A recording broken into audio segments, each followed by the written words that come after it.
thought we made the adjustments, in game and even at halftime to be able to take advantage of what they were trying to do, because they didn't do the same thing. We know the teams are gonna do a myriad of different things to try to keep us off balance, and so I thought our guys did a great job. And sometimes it's even within a series that we have to make those adjustments, but I felt like our guys really did a great job of being able to adjust on the fly. The last few seasons, Coach, the way I know Jeff would defend or would sort of attack a team that would drop most of their defenders back would be running the ball, but a lot of that would be running the ball with Bear Shore, with your quarterback. You've got the luxury now of not just one but two backs in Blake Ford and Mitchell Seeks that you appear to have a lot of confidence in, Coach. How does that help you diversify the offense, but then also kind of keep your quarterback from getting dinged up too much, having to run the ball constantly? Yeah, that's one of those things that is a benefit, is having those two good backs that can take the load off of. Last year Bear was just a monster running the football, and so we've been able to get those guys, and they both can run the ball on the outside and the inside, and so it's a huge benefit for us for sure, and it kind of makes people honor the run game a little bit more when we motion those guys in there and attack them. And you look at a guy like Seeks and you think speed back, but he runs a lot tougher than maybe you would than how you would think maybe by just looking at him. Yeah, pound for pound, he runs as hard as anybody. I mean, he breaks tackles, he delivers a blow, on contact, and it's just been one of those guys that's developed and continue to develop as we go through the season. But yeah, we do these situations where they, players get to share some things about, their experience, and one of the things he says he loves about football is the contact, and so that really shows by the way he runs. Very interesting. It's been fun to watch him so far this year, and obviously, Coach, he gets help from those Hoggies up front. We talked to Carson George earlier in our pregame show. What has that offensive line been able to do from your point of view? How effective have they been? We don't always call their names, and in a way that's a good thing because they're keeping their quarterback upright, but they're really doing a nice job in the run blocking schemes. They are. They do a great job of communicating. They've continued to improve throughout the season. From our jamboree all the way up until this week, they're just getting better at handling the different things that we get to see. And then the run game has been a huge improvement from where we started, way back in June. So they work together, they communicate, and they've just dedicated themselves to being better each week. We're visiting with head coach Par Pitts as we get you ready for Hillcrest tonight, and looking at the defense, Coach, and the identity that they're really showing so far is an ability to be aggressive, cause chaos in the opposing offensive backfield. What have you been most impressed with by your defense, and a defense that seemingly improves every week? I love the way they're pursuing to the football. I like the way that they're communicating. There's a lot of things that you don't see that are going on out there in terms of communication. But swarming to the football and getting as many guys to that ball carrier as we can. And then the communication. Both those things are huge in terms of us being able to continue to improve. Spencer Mellencamp has looked very good on defense, and he's played exclusively on that side of the football for the most part up until we saw him a few snaps last week offensively. How's he doing? Are you getting to the point where you want to be able to divvy up his opportunities maybe a little more on the offensive side?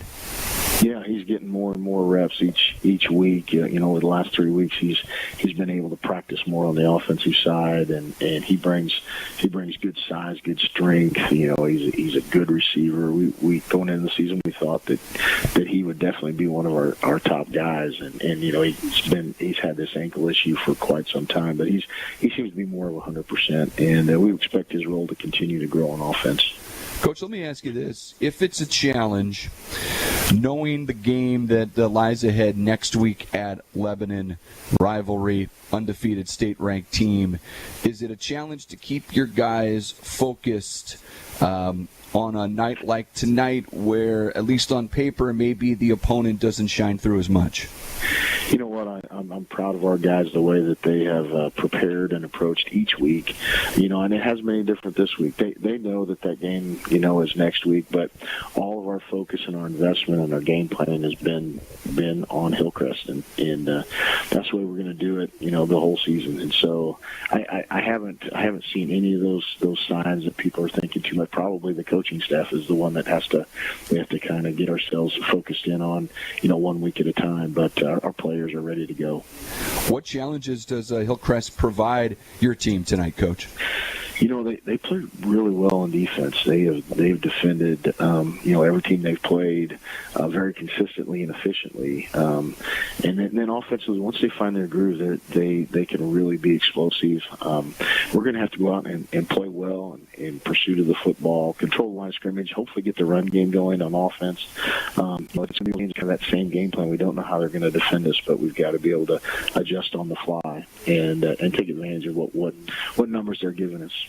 I know you'd rather it not be a concern late in the ball game tonight, Coach, but managing the district standings and being mindful of how that is all going to play out. You guys aren't that far off from Jeff City Helias, although their schedule lends itself to maybe running the table the rest of the way. They could be tough to catch, but do you see yourself in game situations where there are still some of those spare points left late in the ball game, managing or coaching to how those standings may look then the next day? Yeah, you want to maximize, the point differential every time you play. Even on our loss, we were fighting and scratching to try to get under that point differential, the maximum point differential, to help us, even in that loss. So that is part of what we're doing, but we really only control what we control, and so we want to put ourselves in a position to, number one, be 1-0 at the end of the week, and then number two, if we get that opportunity, to maximize the point value so that we can increase our standing in districts. To be honest, I'm glad that you told me Helias is ahead of us, because I haven't even looked at it, and I just concentrate on that 1 week at a time, and then somebody will tell me we're playing week 10. Absolutely right. Well, Coach, I'll round it out with this. What does it take for a win tonight here on homecoming and on senior night? Well, we got to come out focused and ready to play from the very beginning. It's one of those things. I feel like our guys every week have been ready to go. We want a fast start. We got to decrease turnovers. That's last week. That turnover early in the first quarter allowed them to have a short field and scored actually the first points that we've given up in the first quarter. So we got to play turnover free. Got to cause some turnovers and have some dynamic plays. Coach, best of luck tonight. Get a win, and we'll talk to you here after the ball game. All right, I appreciate it. That's Par Pitch. Kickoff coming up. This has been the Summit Natural Gas pregame show, 93.5 Rocks the Lake and KRMS TV. Where do you find your escape? Some find it on the water. Some find it in their home. One thing is certain. Start your search here. Sophia Marr, Amber Elliott.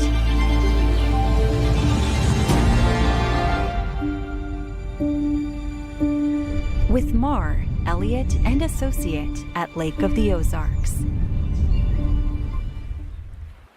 At Jennings Insurance Group, we specialize in retirement solutions and employee benefits.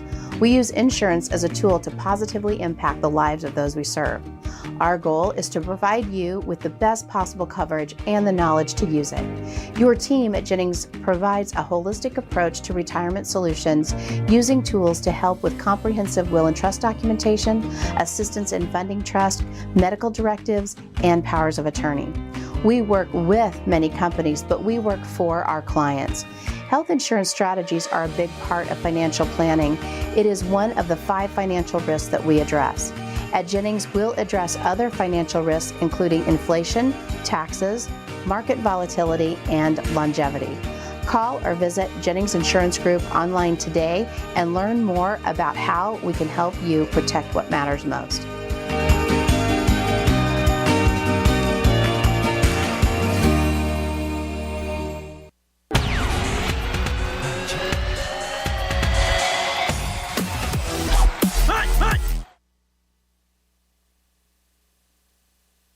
it on as we get you ready for football. Camdenton and Hillcrest tonight. Glad to have you here inside the Kenny Carroll Excavating broadcast booth. We're going on to Jace Nicholas here in mere moments. Let's start with your Mid-City Lumber game plan tonight for the Lakers on offense. Luke, explosive plays. You're going to have an opportunity for it, I think, here tonight.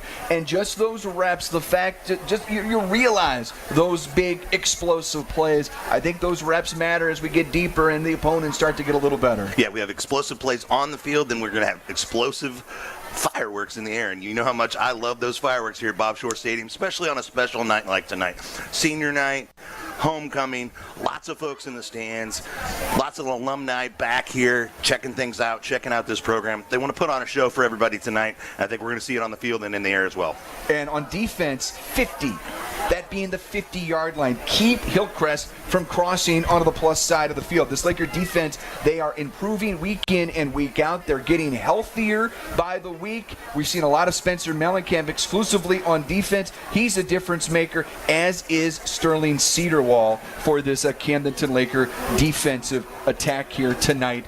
Luke, the defense, they make plays, and I think they'll be able to make some tonight. Yeah, and we're keeping our eye on Sam DeMott tonight. Don't know how much he'll get to play tonight. He may be dealing with a little bit of a leg issue as well. Talked about the flu with Ford. So this is a night maybe to a get-right game for some folks. It's also a chance we'll see some guys maybe step into some roles that they haven't been in before, get some reps in here and underneath the Friday Night Lights, and what a better night to do it. It's KRMS Osage Beach, powered by the Motor Hut. Let's get you some starting lineups here tonight for the Lakers on that offensive line, left to right. Garrett Hilton and our poly-lift player spotlight tonight, Carson George. What a pleasure talking to young Carson. The center is Cole Lane. The right side of the offensive line, Nathaniel Reap and Tyler Blecker. Your receivers, Blake Ford comes in tonight questionable, Owen Borbay, Brayton Shepard, Kyle Edson, and of course your quarterback being Kay Durnan. On that defense, Hilton, Balderas, and Blecker on the line. Your linebackers, DeMott, Cedarwall, Willard DeMott, Colin Stamper. In the defensive backfield is Kyle Edson, Brayton Shepard, Carson Durnan, and Spencer Mellencamp. The Lakers are coached by Parr Pitts, who of course now has 101 wins in his high school head coaching career. Yeah, and for the Hillcrest Hornets, the quarterback's going to be number 7, Ethan Weaver. Running back will be number 8, Jordan Tyndall. One of the receivers will be number 11, Jaden Riley. Other receiver, number 13, a 5'7" junior, Jude Cochran. A lot of juniors on this roster, juniors and sophomores. Not a lot of senior leadership on this game. One of those seniors, though, is wide receiver, the 6'4", 172-pounder, Gage Cisco, number 15. You got Brandon Tyndall and Chris Badenberg, who may come out as running backs. Aiden Myers as a tight end. And then across that offensive line, you have 6-foot junior Trey White, 6-foot junior Hayden Branch, 5'5" junior Andrew Neer, 6'4" junior Kane Miller, and 6'3", 321-pound junior Zach Gukin across that front line for the Hillcrest Hornets. Some big guys, some athletes. They always do. Always have some athletes on this Hillcrest Hornet team. For the first time tonight, let's go down to the field. Check in with Jace Nicholas. His updates are brought to you by Lensmart Optical, HMI Fireplace Shop. A big hi and hello to Jace, if we can find him down there. Jace, hello. How are you guys doing tonight? We're doing, man. How are you? Yeah, I'm good. It's a little chilly down here. We've got real football weather finally going on. Got a full crowd, senior night, homecoming. Everyone seems super amped up. Caught up with all the different coaches today before the game. And they said this week of practice was among their best yet. They focused on Hillcrest, and they're focused on being 1-0 after every single week. They were really sharp, focused. They didn't let the last 2 victories get ahead of them emotionally, and they're ready to get in here and get it done for this hometown crowd tonight. They're looking at tonight as not practice, but a really good chance to hone their skills. They're looking to make sure this offense operates perfectly, iron out some wrinkles, make sure that defense comes in here, continues to hit hard, continues to do their job, and really match the energy of what we're seeing here in JOD tonight, and carry forward this momentum. And they now have 4 straight wins on the season. 4 straight wins on the season, catching some heat. We'd like to see him play that way tonight. Absolutely, Jace. Thank you very much. You talk about, Luke, game reps. I think that's the important thing here tonight, to look at it as if the game does start to get out of hand, these are important game reps. Next week is Lebanon. Got to stay focused on tonight. That's going to be difficult maybe as the night goes on. You start thinking about the Yellow Jackets, Luke, and all of the ramifications that come from next week. But hey, this is special. It's homecoming. It's senior night. We'll give all of these young men their just due. Yeah, and I know Coach Parpitz, he says all the right things. He's focused on this game. But you got to think a little bit of strategy here tonight. What do you want to do? Do you want to keep it super vanilla, go back to your basics, show them things that Lebanon have already seen, things that they're already going to be practicing against? Or sometimes in a situation like this, you just want to throw everything, including the kitchen sink, out on film, just kind of throw every little wrinkle you have, throw it out there, and give them a chance to just waste a lot of time in practice. Throw things out there you have no business in running next week. There's a way to do it that way, but of course, this coaching staff is focused on winning tonight. But you can still plan ahead a little bit if you do a little bit of strategy. I also like seeing him do what they do well, and I think that goes into next week. There is no need to change what your identity is. This is a high-powered offensive attack. Get yourself ready. Get yourself primed for next week. Feel like you're entering that game next week. As Jace mentioned, the winning streak they're on right now tonight would make it 5 straight victories if they get it done. Go in there feeling great with all of the confidence and momentum that you can. I mean, there are scenarios tonight where maybe you don't play so well, where maybe it's clunky. It's still a win, maybe, but things could be clunky. Look at it tonight like, how can we play as perfect as possible to set ourselves up for next week? Yeah, come out healthy, mistake-free football, work on the fundamentals. Continue, again, take steps forward. This team has grown so much from week 1 here to this week. And it's like night and day from the beginning of the season to what this team has been here. Offensively, defensively, special teams have all improved over the course of the season. Use tonight as another stepping stone to get you to your ultimate goal, which is to get you at the top of the Ozark Conference and a good seed in districts. And then and at that point, once you get in district play, you got to let it rip and see where you wind up. It looks like the Lakers did win the toss. Garrett Hilton, Spencer Mellencamp, Jeshua Balderas, and of course Kate Durnan, your captains here tonight as the Lakers get set for this Week 7 matchup. Again, your Royal Heating and Air game time forecast, temperatures dropping into the 50s. We wondered about the breeze. Let me find that American flag off to my left. It's whipping around a little bit, Luke. And again, I don't think it's going to be completely stagnant, but I don't think the wind is going to be a huge issue here tonight. No, but like I said, Lakers did win the toss. They're going to defer to the second half. So to be the Purple Haze defense out there first, man. And you look across this line, the amount of tackle for loss. Sam DeMott with 10, Cedarwall with 11, Balderas with 11, Stamper with 8, and even Poling, he had 6 himself. So many guys making havoc in the backfield, picking up tackles behind the line of scrimmage, and that really sets offenses back. That's an Econo Lift boat lift stat as we get you ready for kickoff here from Bob Shore Stadium, home of the Lakers, on this homecoming night. A great crowd has made their way in to Camdenton. We're so glad to have you along. Brendan Matthews, Luke Hagedorn, Jace Nicholas down on the field, Jake Curley up in our BG Tree Service Sports Center, in for Sammy tonight, and Mike Anthony back in Osage Beach.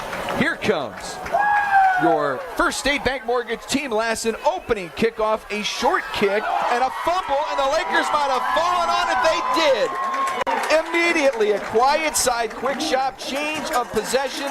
The Lakers are going to have the football to start the festivities here tonight. And coming away with that football was Paul Muff, who's made some plays on special teams the last few weeks. Yeah, he's getting some kudos there on the sideline. He just gets in there, wraps up, gets an arm on the ball, puts it on the turf. Lakers come up with it, and all of a sudden, when you thought the Laker defense was going to start out this game and set the tempo, instead, Cade Durnan leads the Purple Tide 5 wide from already inside Hornet territory. So you can look at it like an extra possession here for the Lakers. They have it 1st and 10 at the Hillcrest 34. Plenty of time. Durnan stands in the pocket, throws deep down the numbers, has has a man, and it's batted away at the very last minute. Kudos to the Hillcrest secondary. They make a play as the ball hung up there just long enough, Luke, to make a play. Yeah, Cade looking for his brother, trying to hook up on the first play from scrimmage there on a huge touchdown passes, but right to the line of scrimmage here, getting ready to rip off another paintball. Kudos to Jordan Tyndall, who makes that play, and now a run up the middle gets stuffed. That was Seeks, and he is met at the point of attack. Nice tackle made by Chris Brandenburg. So suddenly now the Lakers looking at behind the chains on 3rd and 11. Yeah, Brandenburg, just a sophomore, coming in at 5'6", 174, playing that linebacker position, getting it back there and getting a tackle of velocity of his own. From the right hash, setting up a screen, and it's intercepted going the other way. This is going to be maybe a pick 6 for the Hillcrest Hornets. Nice job on recovery by Borbay. Wow, and a very inauspicious start for the Camdenton Lakers after they get the turnover on the kickoff. A pick by Braxton Tyndall sets up Hillcrest just outside the Pacific Pools red zone. Wow, what a turn of events. First play from line of scrimmage, it looked like the Lakers had something cooking, Durnan to Durnan, and they make a late play. Then they make a stunning tackle for a loss, and then a return like that on an interception. And all of a sudden the Hillcrest Hornets are in business, and the Lakers have to do a quick change here. A really quick change as the Hornets set up Ethan Weaver as their quarterback out of the gun, empty backfield motion into the backfield. He will hand it off on the jet sweep. Stamper couldn't quite bring him down, but Mellencamp forces him out, strings out that play nicely. I still think this Laker crowd in a bit of shock. Jace Nicholas down there on the field, powered by Lensmart Optical HMI Fireplace Shop. Jace, do you get that sense down there? Can you repeat that sense of what? Sorry. I was just going to say, if you get a sense of shock down there. Yeah, but they got to take care of business. Stuff happens. That guy, the defender, made a great play on the ball. He read tunnel screen, jumped it all the way. We're lucky to have made the tackle. Didn't have a pick 6, and our great defense is on the field. Let's get them stopped here. Weaver's going to hand it off on 2nd down, and Hillcrest's going to pick up some yardage right up the middle as DeMott was in there on the stop. Tyndall on the ball carriers. 3rd down on the way inside, Luke, the Pacific Pools red zone. Yeah, Laker D needs to stand tall here on a 3rd down. That purple haze is starting out. Jeff Mellencamp getting them going. 3rd down and 5 from the 16-yard line. Out of the pistol. Operating from the right hash, moving right to left.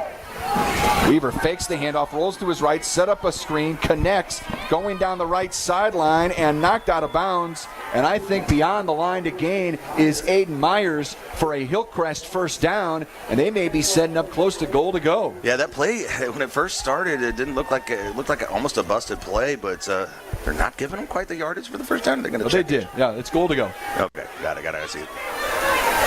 They'll mark the ball just inside the 10-yard line. 1st and goal for the Hillcrest Hornets out of the pistol. And they'll run a little more motion as they do here before every play, setting up now out of the pistol for Weaver. And he will hand it off on 1st down. This time the Lakers do a good job. Balderas Cedarwall got in there. A host of Lakers stacking up the ball carrier. Nice play to set up 2nd and goal. Yeah, Hillcrest comes out. They show a spread formation, then they shift into a pistol look with an H-back there. So, you go from what looks like more of a passing formation to a more likely to run formation. Like I said, that's all pre-snap, so it forces the Lakers to communicate, talk to each other, make sure everybody's on the same page there. 2nd and goal from the 9. Out of the gun, H-back to the left.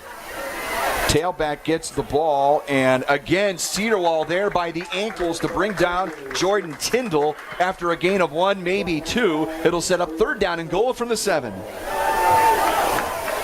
Just underway here in the 1st quarter. New Spring Wellness Center time check, 9:07 to go in the 1st. Now Hillcrest at least showing a spread formation here. No back in the backfield. Big 3rd down and goal. After the interception, rare interception by Durnan. And it's a QB draw right up the middle, looking for the goal line. It is a Hillcrest touchdown for Ethan Weaver. 8:45 to go in the first. Hillcrest strikes first in what has to be considered at least a minor shock here from Bob Shore Stadium after the Lakers recover the opening kickoff. A turnover leads to a Hillcrest score. Yeah, and on that play, the Lakers, Hillcrest spreads them out wide across the field, and they just go right up the gut with the quarterback, and Hillcrest takes an early lead here. Oh, and they're going for two with a fake. The holder takes it in himself. And they're going to get it. That is Cochran, who finds his way on the short side, just inside the pylon for a 2-point conversion. Your Smith and Gustafson Law Firm score. Hillcrest 8, Camdenton nothing. It's Laker football, powered by Polylift Boat Lifts, 93.5 Rocks the Lake, and KRMS TV. When you're ready for a remodel, DKB Showroom is the place to start. You'll be amazed at the size and quality of selections we have to start your project. And with decades of design and plumbing expertise, no job is too big or too small for DKB. Call and schedule your appointment today. At DKB Showroom, we do kitchens and baths better. See our beautiful showroom in Osage Beach or visit dkbshowroom.com.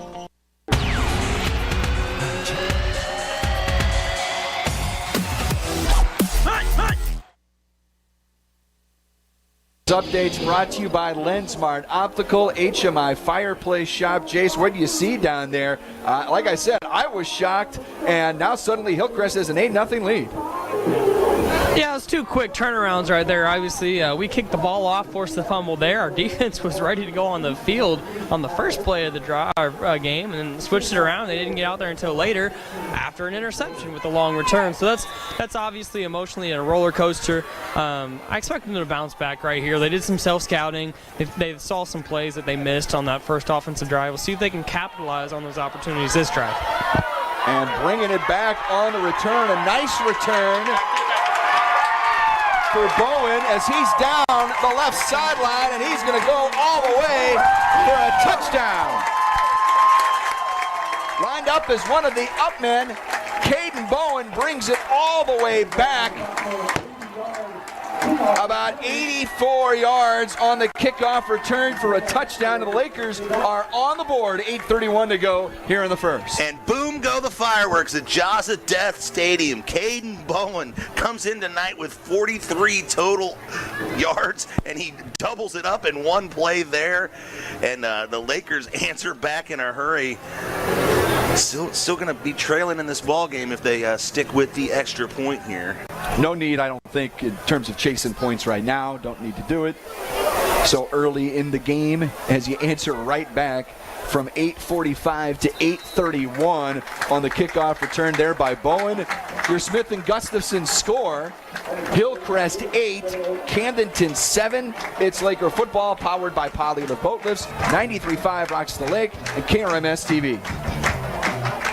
Drift away with the Driftwood Spa and Salon at Margaritaville. Start with some basic facial skin treatments to a variety of body massage treatments, or choose from 8 different spa packages to discover the perfect combination of services to relax, rejuvenate, and refresh your mind, body, and spirit. Call for an appointment, 573-348-3535. Hi, this is Shelley from the Driftwood Spa and Salon at Margaritaville. We are located in the Driftwood building next to the indoor pool, and our new salon is directly across the street.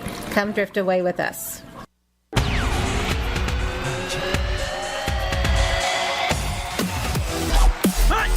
For Laker football, 93.5 Rocks. 8-7 your score. We're just a few minutes into this ball game. 8:31 to go in the first quarter. Brendan Matthews, Luke Hagedorn with you inside the Kenny Carroll Excavating broadcast booth. Haven't seen much of the offense, Luke. They turned the ball over on their only possession, but you get a score from your special teams. Luke, I think that's your first special teams touchdown of the year, unless I'm mistaken. Yeah, I was looking down the stats. I did not see one for sure. First State Bank Mortgage team last in kickoff. After that kickoff for a touchdown. And here comes another great special teams play by the Lakers inside the 50-yard line, or inside the 15-yard line, I should say. Coming off the bottom of the pile, making a play there for the Lakers was Levi Lehman. Sets up 1st and 10 here for the Hornets. Yeah, got to say Camden is clearly winning the special teams battle at this point in this ball game. But so far, Hillcrest has won on the offensive side of the football and on the defensive side of the football. The special teams certainly helping the Lakers, keeping them in this ball game at this point. Just need to settle down here, make a statement on this defensive stand. And credit Hillcrest on their last possession, cashing in with a short field. Can they do it again? And again, a lot of window dressing, a lot of movement, a lot of motion, I should say, pre-snap for this Hornet attack as they come out of the pistol.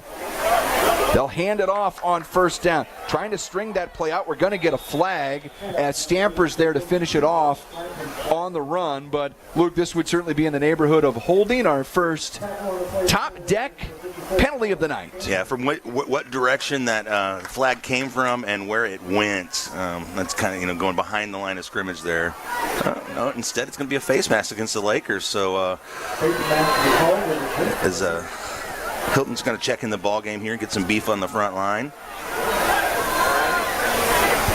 Balderas will come off the field, one of our captains. Hilton, another captain. Yeah, as well. captain for captain swap. Captain. Captain for captain swap there. So I guess that's only going to be a 5-yard variety there. Brings up 1st and 5. H-back to the right of the quarterback, Reaver. He's going to keep it himself right up the middle, and he is met by a host of Lakers to help bring him down, settle him back down, have a seat right there. Cedarwall was in the neighborhood, but I tell you, I think who got there first was Hayden Vogler, who's getting a lot more time on defense here lately. He's making some plays. Yeah, and Weaver's a big kid there. He's a junior. He's 6'1", but he's 207. Often you don't see a lot of high school quarterbacks up there in the 200-pound range, but so he's going to be a load to bring down in the running game for sure. Tyndall behind him out of the pistol. Lakers want to bring some heat, and a pass is complete over the middle. And this is going to be a 1st down the right sideline, forced out of bounds by Mellencamp, but not before the Hornets rip off another big gainer. Pass and catch to Jude Cochran. Yeah, Cochran's able to slip in behind there on a little screen action. Cedarwall was there, almost there to make the play, but just couldn't quite bring him down. But that's, if you want to have success against this aggressive Laker defense, you got to use that aggression against them, and that's what Hillcrest did there with that screen pass. 22 yards, 1st and 10 now for the Hornets at their own 44-yard line. Out of the pistol, H-back to the right of Weaver. And he's going to keep it again, running off right tackle, making guys miss as he crosses the 50-yard line. Tackle made there by Braden Shepard. We talk about our Mid-City Lumber game plan, keep Hillcrest away from that 50-yard line. Well, haven't been able to do it on either drive. One was a turnover that led you to a short field, but they were back behind their own 15-yard line here moments ago, and they brought it out now on the plus side of the field. Hornets on the move again. This is 2nd and 2. Yeah, they're just dialing up the right plays at the right time, kind of sending the ball where the Lakers aren't, basically. On the plus side from the Laker 48-yard line, out of the pistol. Weaver again is going to keep it himself, trying to follow a Tyndall block, trying to cut it back left, doesn't need to, as he lowers his shoulder, moves the pile, and picks up another Hillcrest 1st down inside the Laker 45-yard line, 1st and 10 Hornets. Yeah, they're just kind of relying on the legs of Weaver. Like I said, big load back there at quarterback. He's nifty runner so far that we've seen tonight. He's able to pick up, kind of grind those yards up. 1st and 10, Hillcrest at the Laker 44-yard line. Stamper's checking out here. Bowen checks in for him. Again, motion now to the right side of the formation.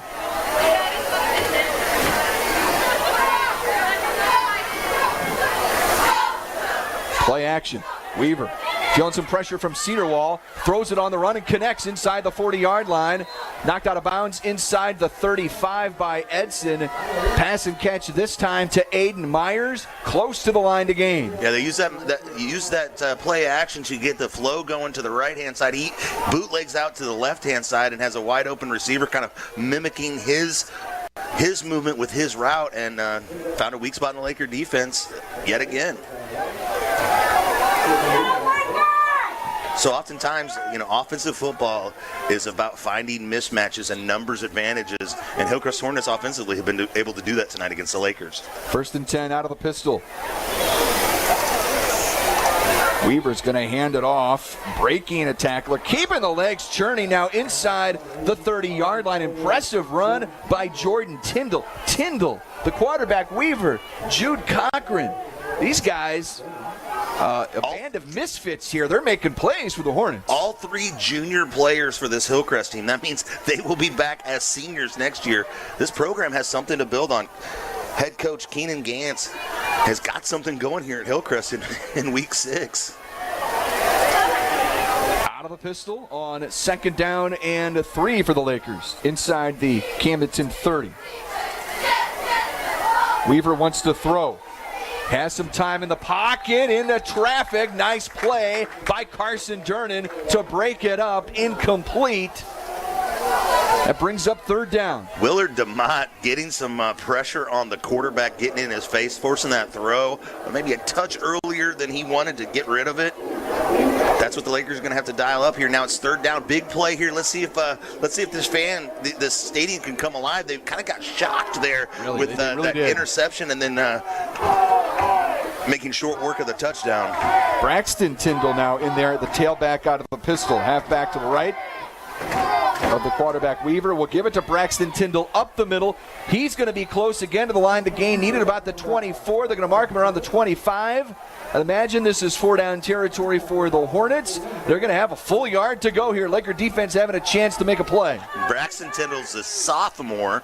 Assume that they're probably related, I would guess. I say that's a fairly good guess at this point. 4th and short. Lakers can maybe switch the momentum of the game. It has been all Hillcrest for about the first 8 minutes of this one. Got to be smart here. If they go for a hard count here, you can't jump. Can't give them first down the easy way. Out of the pistol, H-back to each side. Hand it off to Tyndall. He hesitated, then motored to his left to pick up the first down at the 21-yard line. Nice instinctive run by Jordan Tyndall. Lakers had him stopped in the backfield, and like you said, just an instinctive run to avoid where the pressure was, sidestep the pressure, and get enough of the first down and more. This Hillcrest Hornets team is in business again, leading the Lakers by 1 with 4 minutes left in the first quarter, and they're kind of rolling here, Brendan. They really are. They're already up on Camdenton 8-7. 4 minutes to go in the first. New Spring Wellness Center time check. Inside the Kenny Carroll Excavating broadcast booth. Brendan Matthews, Luke Hagedorn, glad you're with us on 93.5 Rocks the Lake, KRMS TV. Wherever you may be watching or listening, it's play action. Weaver feels pressure, dumps it off, and can't complete the pass. That time it was tight end Aiden Myers. Looked like Cedarwall was back there with pressure. Also finding Vogler back there. It's trying to kind of set up a little slip screen there, basically. Again, take the pressure, allow the pressure. The quarterback's aware the pressure's coming, but he has an outlet, and you try to just basically kind of lob that ball over the pressure to your receiver there, and then try to take advantage of that open space in between. You need to credit an Oakstar Bank play to bank on. Get this defense to keep making some plays here. Hillcrest knocking on the door of the Pacific Pools red zone again. Motion into the backfield. Weaver wants to keep it, and this time he's got nowhere to go. Cedarwall, Stamper, they find their way in to make a play. Make that muff, excuse me. Paul Muff playing some more defense. He makes a play to bring the quarterback down. Yeah, you mentioned Cedarwall. That's his dozenth tackle for a loss on the season, but that was a group effort. Several Lakers coming together to put them behind the chains here. Here it is, big 3rd down. Got Who Let the Dogs Out playing in the stadium. Oh, no. So let's let those dogs out after that quarterback right here on 3rd down. Paul Muff getting some more run, the sophomore, after that fumble recovery on special teams. He's out there right now on the defensive line. 3rd and long. Weaver wants to throw, feels some pressure, sets up a screen. Nice one-handed catch by Tyndall, but he's going to get bottled up behind the line. Nothing doing. Helping to finish off that play was Caden Bowen. Looks like DeMott in on that one Yeah, as well. he was, Two Lakers there. Didn't get fooled on the screen that time. Lakers have been fooled on the screen a few times tonight. Not on that big third down. Going to bring up fourth and 11 here. They're going to keep their offense on the field, which, this part of the field, if you don't have a really strong field goal kicker, you're not going to, want to go for it. But so they are compelled on not a very high percentage to convert on 4th and 11 from the 22. Out of a pistol. Weaver feels some pressure up the middle, eludes it, still alive as he rolls to his left, trying to direct traffic. Now he wants to run, still on his feet, and gets popped. Popped at the 16-yard line.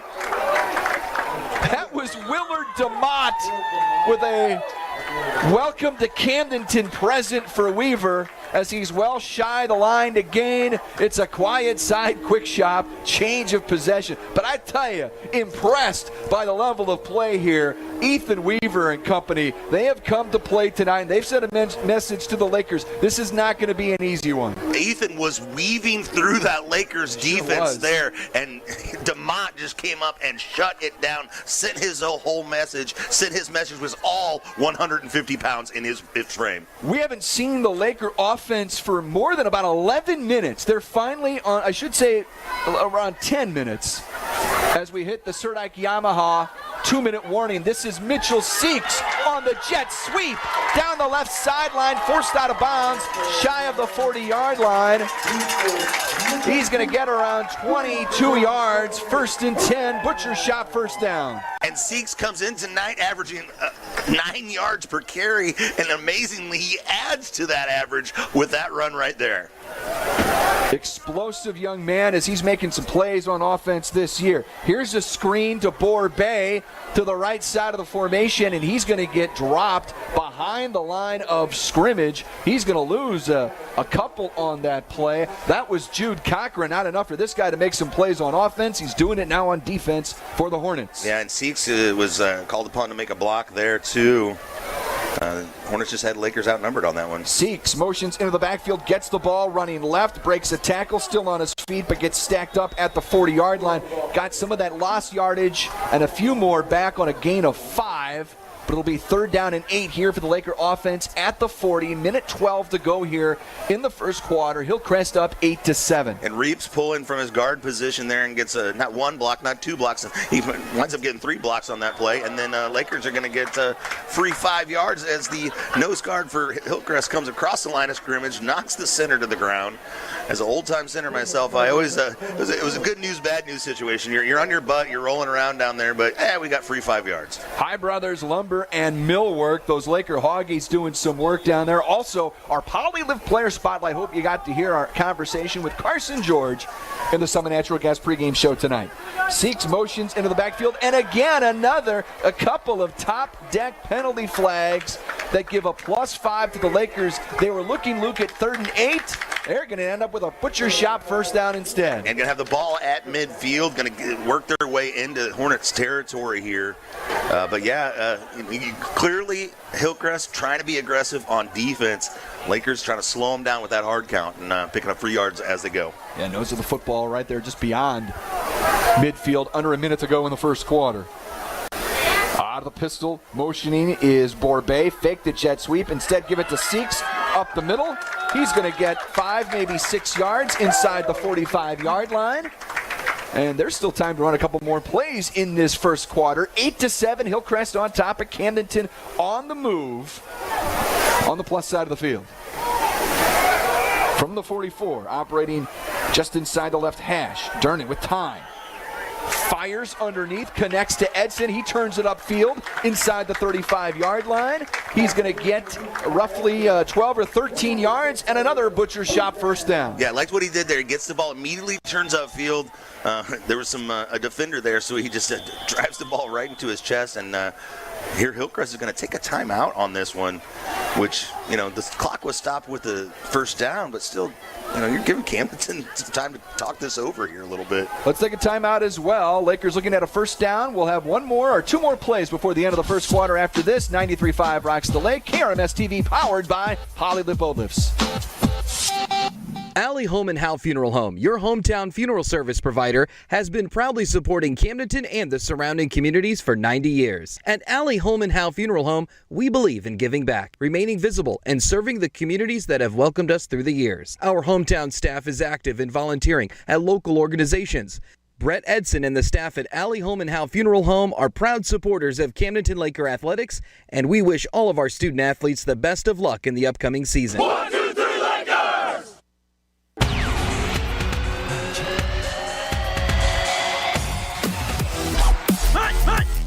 Allie Home and Howe Funeral. All right, 1st and 10, Camdenton. Out of the timeout, fake it to Seeks. Durnin rolling to his left, throws on the run, converts to his brother Carson Durnin, close to the line to gain. Clock at the moment stopped at 17 seconds. We'll see if they move the chains here. Look, Yeah, they will. Carson stretched out there to extra effort right at the end there. Stretches that out. It's like he's sliding into second base. Put that hand out there. Sometimes they wear those oven mitts to make sure they don't jam their fingers sliding into second base. Yeah, it'd be hard to catch those Can't balls. do that here, no. Knocking on the door of the Pacific Pools red zone. And we'll get another whistle here and an offsides again on the Hillcrest defense. A top deck penalty there, Luke, that the Lakers continue to stack up. Yeah, that's 3 times the Lakers on this drive. The Lakers have been able to pick up free yards that not only gives you the free yards, but stops the clock and gives you a chance to kind of reorganize your offense here. 1st and 5 from the 17. Swing it out to Seeks. Tries to turn on the accelerator. He does to the 5. Close to the pylon. Touchdown, Lakers. Mitchell Seeks from 17 yards. And the Lakers now have the lead 13-8 with triple zeros on the clock here in the first. And boom go the fireworks at Jaws of Death Stadium. Mitchell Seeks with his first receiving touchdown of the year. What a play there. He threw the ball when he was in full stride. He didn't have to slow down. He had his momentum going as soon as he caught that ball, and no Hornet defender was going to catch him. Lakers have a lead here at homecoming. Their first lead of the night. And Willard DeMott with the PAT. It is good. Your Smith & Gustafson Law Firm score. Camdenton 14, Hillcrest 8. It's Camdenton Laker football powered by Poly-Live Boat Lifts, 93.5 Rocks the Lake, and KRMS TV. Shh, I'm hiding. Where? At Dave's Hideaway. Why? Well, there's no smoking, no pets. They have Wi-Fi, great barbecue pits, microwaves, refrigerators, best shower pressure at the lake, and the cleanest rooms. Coffee anytime, too. And they have great weekly rates. Bob, where are you? Oh, don't tell anyone, but I'm hiding at Dave's Hideaway, just west of the Camdenton Square on 54. Come join me at Dave's Hideaway, 873-7111. Bob!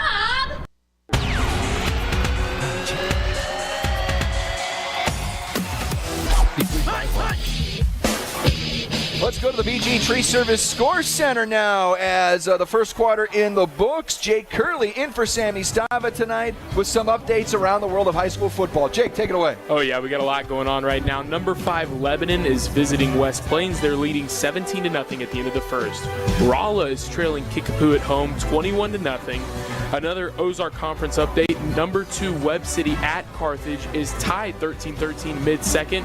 And then Class 5 District 5 opponent Helias is tied with Jeff City after trading a couple pairs of interceptions at the end of the first quarter. 0-0. This is Jacob Curley in the BG Tree Service Center Score Center. Going back to you guys. All right, Jake, thank you very much. BG Tree Service. Visit bgtreellc.com for your next project and to request a quote. Call 573-552-1138. Luke, you mentioned that Econolift boat lift stat on the first touchdown grab of the year for Mitchell C. Yeah, he comes in tonight, only 2 catches on the year, and none bigger than that one right there for a touchdown to give the Lakers their first lead of the night. And what an exciting play. Like I said, it was set up perfectly. Great play call. Great throw by Durnin to hit him in stride, and then Seeks did the rest with his legs. All right, out of the pistol. And they're going to hand it off. And how about Sterling Cedarwall with an Oak Star Bank play to bank on another TFL for number 41, Luke. Just racking them up night in, night out. He averages basically a couple tackles for losses per game. It's such a weapon for this Laker defense. Yeah, this defense starting to get untracked here. Let's see if Hillcrest can respond to this adversity, having to play behind the chains on 2nd down and 11 from their own 28-yard line. Out of the pistol, H-back to the left of Weaver. He'll hand it off this time to Tyndall, right up the gut, and the Lakers stack him up after he gets a couple out to the 30-yard line. It'll be 3rd down and long, just like that, for this Hillcrest offense. Yeah, there's a little bit of confusion there getting aligned for Hillcrest. And I think there were some communication problems there a little bit. And that play just seemed kind of, challenged from the very beginning. And if you look at these guys down here, it seems like all of them are on the line of scrimmage. Anyway. You're right, and we'll see if our officials maybe start to get a closer look at that. As Cedarwall showing blitz, bringing 4, setting up a screen, and Sam DeMott there to bring him down. Tyndall with the catch, DeMott with the tackle. It'll be 4th down on an Oak Star Bank play to bank on for the 1-5. Yeah, we heard a little rumblings that DeMott may not be 100% tonight, but could have fooled me. If I hadn't heard that, I never would have guessed it. Hillcrest for the first time. It's the first time sitting out their punting unit? I believe you're right. So this is Miller to kick it away. We'll get on to Jace for an update here in just a moment. It's a high snap. It hung in the air. Good punt, though, by Miller. It takes a great Hillcrest roll all the way down inside the 20, inside the 15-yard line. That punted about 52, 53 yards. Jace, his updates brought to you by Lensmart Optical, HMI Fireplace Job. Jace, Lakers have their first lead of the night. Got a couple things for you guys. Defense and offense obviously both have bounced back. 2 straight scoring drives by the Camden offense. Camden Laker defense got dug in the trenches there and then shut the Hillcrest Hornets down. But also I wanted to let you guys know that was the first kickoff return that we've had a touchdown since, we believe, 2017. In 2018, I think we had a couple of punt returns, but that's the first kickoff return since 17. There you go. There's an Econo Lift boat lift stat for you from Jace down there on the sideline. Lensmart Optical, HMI Fireplace Shop, bringing you those updates. There's Spencer Mellencamp on the slant, makes the grab for a gain of 12, maybe 13 yards, and a Butcher Shop first down. Great to see number 6 out there a little more on offense, Luke. Yeah, using that 6'1" frame there to put himself between the defender and the ball, pick up a big catch there, big first down. Lakers in business. From the 32-yard line, motioning into the backfield, getting his first carry of the night. There he is, Blake Ford. A little under the weather, Luke, but number 29 wants to see some action here. Yeah, after he saw saw number 1, Seeks, making some hay there. He's like, hey, I went in on the action too a little bit. They felt pretty good about getting him in there, but again, probably a reduced role tonight. Get him well for next week and Lebanon. Lakers up right now 14-8, 9-10 to go here in the second quarter. But who knows? He could have that Jordan-style flu game, you know? You never know. Out of that empty backfield, Durnin with time. Now feels some pressure from his right side, eludes it, rolls back to his right, throws on the run, down the numbers, complete, shy of midfield. And there he is again, Blake Ford with the catch and an injured Hillcrest Hornet down to the 22. You hate to see anybody get injured for sure, but I want to say what a job by those Hoggies up front. They built a wall in front of Cade Durnin, kept those defenders out of there, give him plenty of time to shoot the ball down the field and pick up a first down. Lakers in business at midfield, but as you mentioned, Brendan, got a Hillcrest Hornets, looks like a bit of a leg issue. Hi, brothers. Lumber and millwork with those Hoggies doing work there, giving time for Cade Durnin, making a play and a second straight touch for Blake Ford, and he's got a Butcher Shop first down. We'll step aside here as the Hornets into their down defender back at the 21. We'll come back after this. It's 14-8. Your Smith and Gustafson Laker lead with 8:53 to go in the second. 93.5 Rocks the Lake and KRMS TV. Hi, this is Jason at Hewlett Chevrolet Buick GMC in Camdenton. I want to tell you about our award-winning collision repair department. We can repair any make or model and make it look like new. Our staff is second to none and works hard to get you back on the road as fast as possible. We offer free transportation for your convenience and peace of mind during the repair. Come see us today for all of your collision repair needs at Hewlett Chevrolet Buick GMC in Camdenton.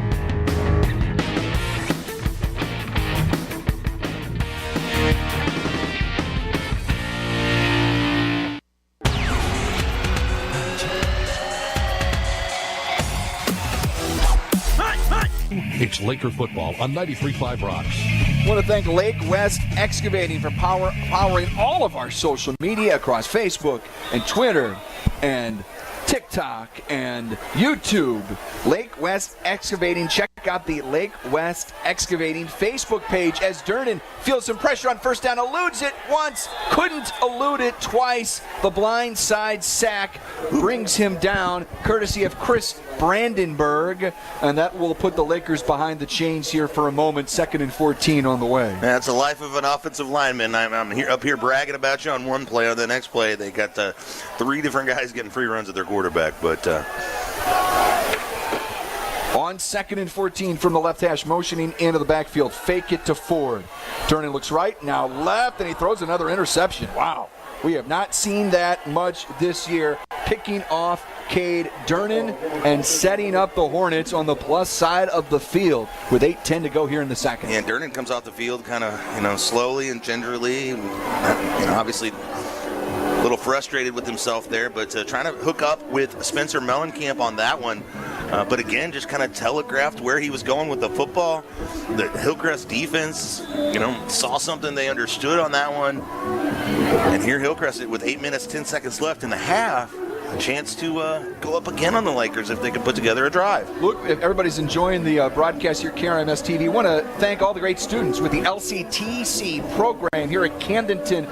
Helped to put on these productions. All of the youngsters do a tremendous job under the leadership of Chuck Poe, and we so appreciate them sponsoring and, I should say, partnering with us here on 93.5 Rocks and KRMS TV. Here's a QB keeper for Weaver as he brings the ball inside the 45-yard line. A positive gain for the Hornets on first down. Hillcrest not going away. I really felt like, Luke, after their last possession, it felt like one that, if a couple things went the Lakers' way, could have really been a backbreaker, but they're answering adversity head on right here. Yeah, Weaver's just having a dream night tonight that I don't think any of us were really expecting. A dream Weaver, if you will. I'm glad you caught that. On 2nd and short, he wants to throw. Looks left, now right, complete. Inside the 40-yard line. The tight end has another grab. That's Aiden Myers setting up 1st and 10 for the Hornets at the Laker 31-yard line. 11-yard pass and catch has the Hornets in business even more. Yeah, the Hornets lose 63-0 against Kickapoo, 56-7 against Lebanon, 45-12 against West Plains, 28-6 against Glendale, 41-14 Rolla, 48-7 to Waynesville, and you think, okay, what's going to go on? But nobody told them. Right. They came in tonight, wanted to ruin homecoming. Like you said at the very beginning, you don't want to let this team, who have athletes, get loose on you tonight. Play action, Weaver. Had some pressure, steps up, faces it, and throws incomplete. A little shy of his intended target. Mellencamp with the coverage. Gage Cisco was the intended receiver.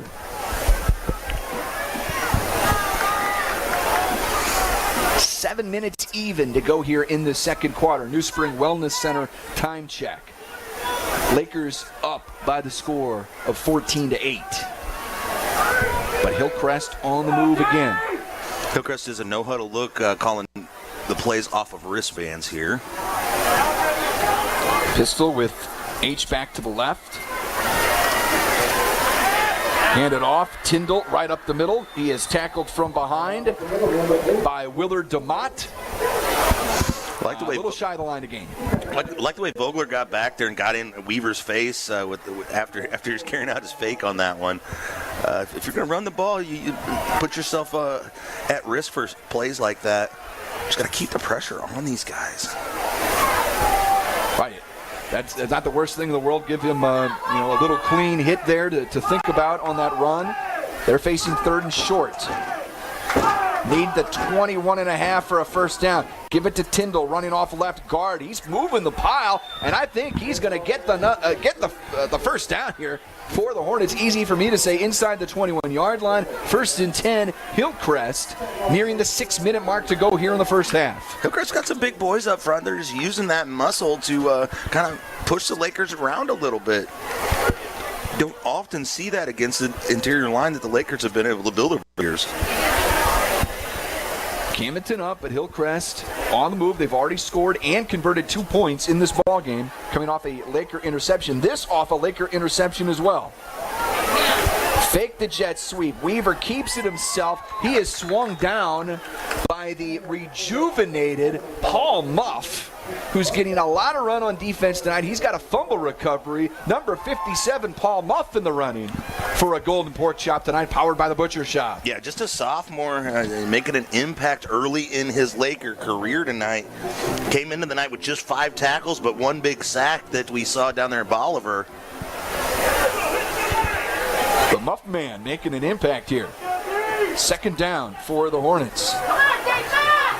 Inside the Pacific Pools red zone, screen, convert, but well shy of the line to gain. Carson Durnan out there on the perimeter with the tackle, and that was Jamison Rowell. Haven't seen much of him. It's his first catch. Didn't get a lot of yards from it. Good job there by Durnan to diagnose that play, recognize what was going on, react to it, and then finish it off by making a sound tackle. Brings up 3rd down. I got a little more than I thought. 3rd down and 4, inside the 15, inside the Pacific Pools red zone. 14-8, Lakers lead it. Time continuing to wind here in the 2nd quarter. Out of the pistol from the left hash. Weaver wants to throw. Feeling pressure. He eludes it for a second, but he's dropped. That's an Oak Star Bank play to bank on the sack by Tyler Blecker. Blecker, what a job there, beating his lineman, getting across the line of scrimmage, getting in the backfield, and bringing in his first sack of the season. Time winding. The clock is ticking. Inside 4 minutes, 10 seconds to go here in the first half. 4th down for the Hornets, as they will look to go for it on 4th and 10. Out of the pistol, Weaver with time. Rainbows left sideline for the back of the end zone. Incomplete. Braden Shepard with the coverage, and it's a quiet side, quick shot, change of possession back to the Lakers as they hold serve on 4th and 10. Shepard did a great job there, staying with this receiver stride for stride and forcing them to chew up the real estate available to them and basically force him to the back of the end zone, giving him nowhere to go. Even if he catches that pass, he was going to be well out of bounds. That's the influence of the defender, Braden Shepard, on that one. Talk about adversity, Luke. First time really since the Kickapoo game. Cade Durnan's faced a little tonight. He's got a couple of picks here in the first half. He's got his offense back on the field here on 1st and 10. Immediately swings it out in the flat, complete, but immediately hit was Blake Ford, and Jude Cochran's playing a tremendous game tonight. That's his 2nd tackle for a loss on defense, and he's made some big plays on offense as well. Yeah, just getting it done on both sides. This Hillcrest team, not a lot of numbers out there, so many guys asked to play both ways. 2nd and 12. Durnan over the middle, incomplete. That time barely. For Shepard, and Hillcrest thinking it might have been a pick. Yeah, that's one of those ones. If we had the benefit of instant replay for the referees, you might be calling up to the booth on that one, or calling it New York City, or I guess calling into Misha in Columbia to get that one reviewed. The one young man, 42, that's not on the Hillcrest roster, a second play he's made, and almost came away with the interception there in the deep backfield. The officials are adamant that was an incomplete pass, but coach for Hillcrest over there wanting an explanation. Keenan Gantz does. Some shrugs here. Lakers on offense saw Shepard getting up there, Luke. These Lakers looking for answers right now. It is not an easy go against is there a flag Springfield, down too? And now we get a hold. There's a top deck penalty as well. I wonder if Jace had a look at that down there on the sideline as we get a top deck penalty against the Lakers on that play. I didn't catch the hold there, but definitely close to interception. The referee had a really good angle on it, so I'm assuming he made the right call because he was looking right there. From back here, I probably would have said it was an interception, but obviously I didn't have that angle. I think Cade just needs to calm down, just get back to doing him. I think he's trying to do a little bit too much right now. Lensmart Optical, HMI Fireplace Shop on that report. Here's a throw down, the numbers complete. That was a deep, difficult throw. Durden connects to Edson, who's flying down the sideline, brought down inside the 40 at about the 35. 56-yard pass and catch. Durden to Edson. The Lakers coming right back up to the line. Yeah, Edson catches that in traffic, makes a move, gets some yards after the catch. Lakers in business inside Hornets territory. 1st and 10, Camdenton. Butcher Shop first down at the 35. Durden fake it to Ford. Cade wants to throw deep down the seam. Going up for Durden one-on-one. Could not make the catch as he battled for it right at the goal line, incomplete. Yeah, that was just one of those almost a 50-50 ball, but I thought he was going to come down with it. But another touchdown saving play against Durden. That was Jordan Tyndall. They've made a few in the defensive backfield. You're absolutely right, Luke. This does not look like a checks notes winless football team that's come into Bob Shore Stadium here tonight. 14-8, the Lakers lead it. 2nd and 10. Hand off to Ford up the middle. Sidesteps one tackler.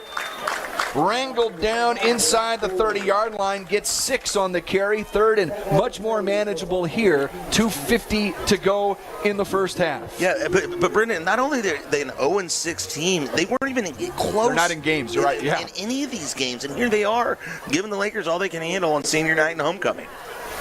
This is 3rd down and 4 for the Camdenton offense out of the pistol, operating from the right hash, motioning into the backfield. Borbay fake it to him. Instead, give it to Ford, and he is dropped at the line of scrimmage. Popping up after the play was Chris Brandenburg, and now we get a late flag, multiple late flags after the play, after the TFL by Brandenburg. I mean, and I'll admit it, Brendan, on that one. I was looking down at my roster trying to pick out a couple of guys there to talk about, and I look up and the flags are coming out. It's going to be a personal foul against the Lakers. Wow. It's going to be offsetting. So offsetting penalties. So that's some frustration coming out on that one. Hillcrest, with the success that they've had in this ball game, maybe gets a little more confidence, and they start kind of feeling themselves a little bit. And the Lakers may be a little frustrated with the way the night has gone so far, and that's maybe bubbling up here for both teams. Just need to settle down, start playing football here on a beautiful Friday night at the JOD. So this is now, pile it down, says 4th down for the Lakers. 4th down and 4. Scoreboard says 2nd down. Yeah, Durden's going to ask. He's...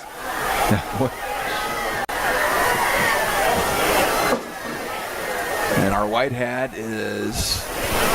will now whistle us ready to play. 4th down and 4. Clock will wind. 2:17 and counting in this 4th quarter.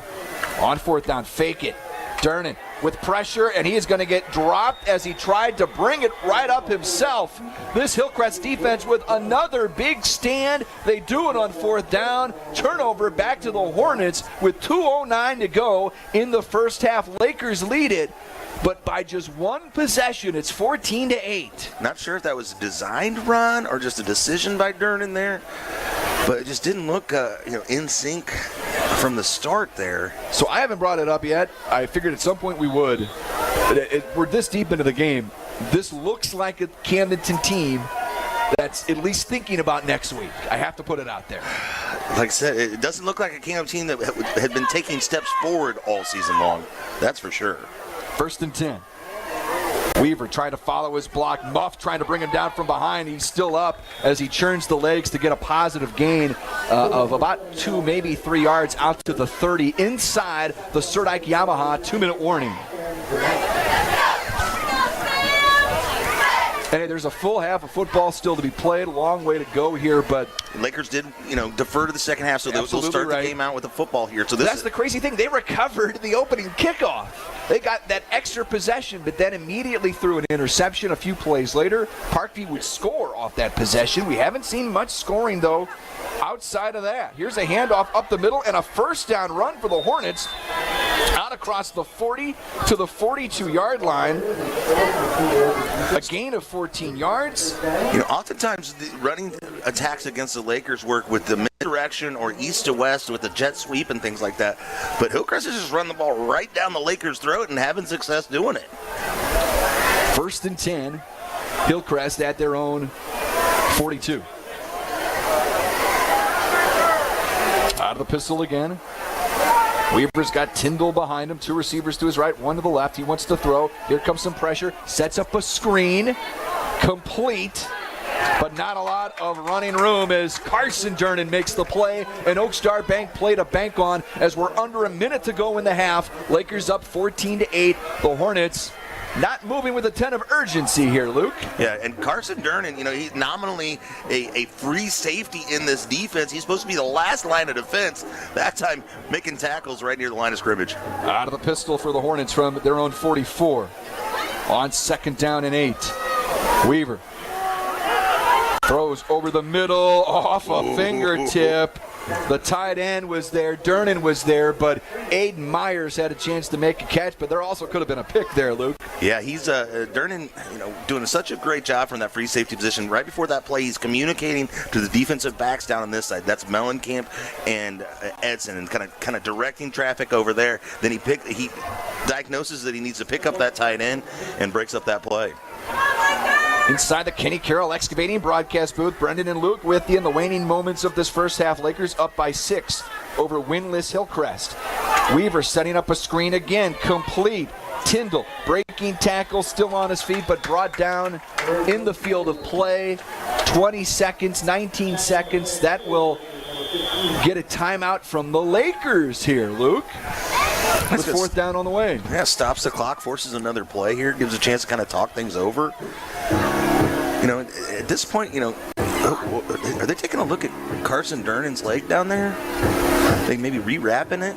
Well, if Jace will have a chance to check that out. Lensmart Optical HMI Fireplace Shop powers all the Jace's updates down there on the sideline. If he sees something, he'll get back to us up here. 4th down on the way, Luke. So, if you're Hillcrest, you've got to feel like you're playing with house money. Yeah.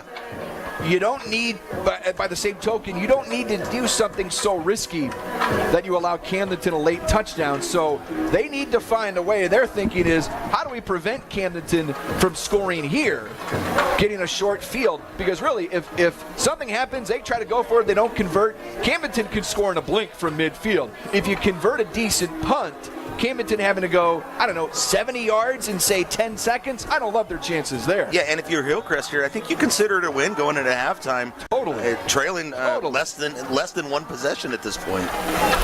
Quite frankly, they have absolutely won the time of possession battle in this first half. No doubt about that. They might be doubling up Camdenton in that department. They will kick it away. We're going to get a whistle here right before the punt. Timeout by Hillcrest here. Miller out there to kick it away. We'll still let's take a break. We'll come back, wrap up this first half. We'll see what we have in store. Any surprises for you after this. 4th down on the way. Laker football powered by Polylift Boat Lifts, 93.5 Rocks the Lake, and KRMS TV.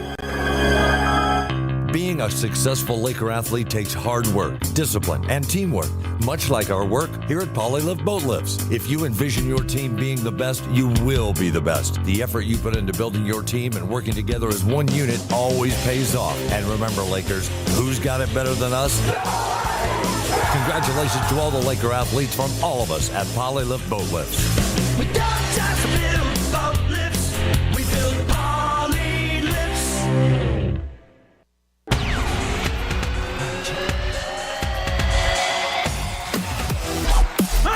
Regional home for Laker football, 93.5 Rocks. So here comes what we think is a quiet side quick shot, change of possession on the punt by Miller, hits at the 28. And he does a great job having a little spin, gets some roll on this kick again out at the 11-yard line approximately. It's going to be a punt of 51 yards after the roll, Luke, with 12 seconds on the clock for the Camdenton offense. Well, and now here's the Camdenton offense's chance not to do anything drastic. The one game Camdenton lost was basically lost at this point in the ball game. In almost this exact scenario, and opposite side of the field. But same kind of situation here. Right. I think at this stage, walking away, taking a knee, going to halftime with a lead, you're not going to feel stoked about it if you're Camdenton. But you do have a lead. And they'll get the ball to start the third quarter. But they come out, Purple Tide 5 wide from the 12s. Jernan's going to throw. He's pressured out of the pocket, throws against his body, down the boundary, well out of bounds with 4 seconds to play in the half. Yeah, and he just chucks that one to the track, reminiscent of so many balls during that Kickapoo game. Hillcrest has come to play tonight, and they've got a good defensive game plan. They've got a good offensive game plan. Lakers not backing down here and looking like they're going to keep the Purple Tide out there. You don't kneel out of that. No, you certainly don't. They went to the air on that one, so I think that just shows confidence in Cade and that he's not going to make a mistake here. From the 12, second down. Instead, Jets sweep it to Seeks. Cuts it back left. He'll get wrapped up in the field of play with 000 on the clock, and that will bring us towards the Heritage Bank of the Ozarks halftime report on KRMS Osage Beach. Wow, what a half that saw the Hillcrest Hornets hang right in there with the Lakers. Hillcrest winless on the year. Camdenton 5-1, but it's just 14-8 Lakers as we head to the Heritage Bank of the Ozarks halftime report. It's Laker football powered by Poly the Boatless, 93.5 Rocks the Lake, and KRMS TV. High Brothers Lumber and Millwork is proud to be a locally owned business, supporting our local communities and employing local people. For lumber, hardware, plumbing, electrical, floor covering, kitchen cabinets, Valspar paint, and an extensive selection of windows and doors, stop by and let High Brothers help you. Meet the professional team at High Brothers Lumber and Millwork, South Highway 5, Camdenton, highbrotherslumber.com. High Brothers Lumber and Millwork, proud to support high school athletics and broadcasts. Go Lakers!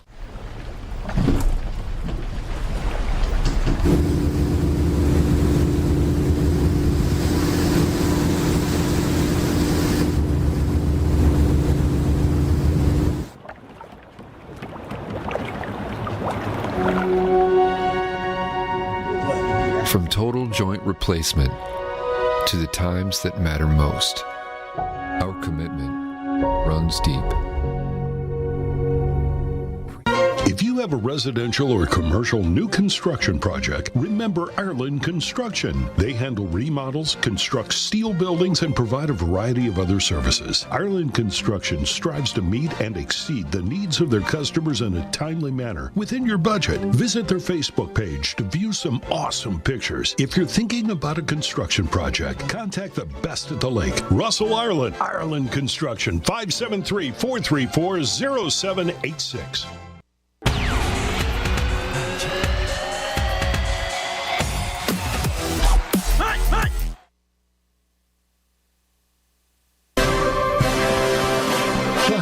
Show is sponsored by Heritage Bank of the Ozarks. That was just radio. Now, here's Brendan Matthews, Luke Hagedorn, and Jace Nicholas. I'm going to welcome you back to Bob Shore Stadium, where the Camdenton Lakers lead the Hillcrest Hornets at homecoming 14-8. A little bit of a surprising score there. Thought it might be a little bit more spread out there, but that means an exciting second half. But before we get to the second half, I'm going to have an exciting halftime show talking with my good friend Casey Cloak. Hey, Casey, how are you? Hey, that's a little too much pressure. Well, I don't know about exciting. But. Yeah, well, Casey's the executive director of the Camdenton Area Chamber of Commerce. Okay. We met on the Lake Area Chamber of Commerce. We met before that. But we really got to know each other over the last few years here doing that. So what's going on with the chamber? Well, let's you were a Camdenton Laker, right? I was. I moved here in the middle of my freshman year of high school. So started in St. Louis, came down here to the lake, and a little bit of a culture shock for you, I bet. Yes. I wasn't quite sure. In fact, my first day of school, I remember calling my friends in St. Louis saying, "There's cowboys here, like belt buckles and pickup trucks and everything." I was not used to that. But it was actually that same school year that just a few months later we made it up to St. Louis for the state championship. So I actually attended that game. I still have my sweatshirt from that. So 99. That was a while ago. But good times. Good times. that was the fun time in Lakerland for sure. And you come down here, you immerse yourself in the community, and now you've been working in the community, and it's a couple different roles. Not just your roles as executive director, but members of various started different in boards. hospitality here at the lake, so really, like a lot of us. Yeah, exactly. So got in, working with our tourism area, and honestly got into marketing, and then that kind of got me into the chamber. I started as a board member, and then worked my way as the executive director, and have been in the chamber world for 8 years now. So, but loving being at Camdenton. It's so great. I live in Camdenton. My kids go to Camdenton. Well, one. I've got a little guy. He's got one more year before kindergarten, but definitely Laker alumni through and through, and excited to have my kids through the district as well. And I know your brother listens to us every week. Yeah, in fact, we were just sitting down there watching the game together. Yep. Yes, I knew he was going to be in the house tonight, so I was like, this is a perfect opportunity to talk to you and everything like that. But let's talk about Camden Area Chamber. Some of the things coming up. You guys just had one of my favorite things that all the chambers do are eggs and issues. It's a chance in the morning to have some fellowship, have a meal, and then also learn something about what's going on in our community. You just had one of those today. We did. So today we had about 50 community members in attendance, and we had 3 presenters, one from the Lake Ozark Stop Human Trafficking Coalition.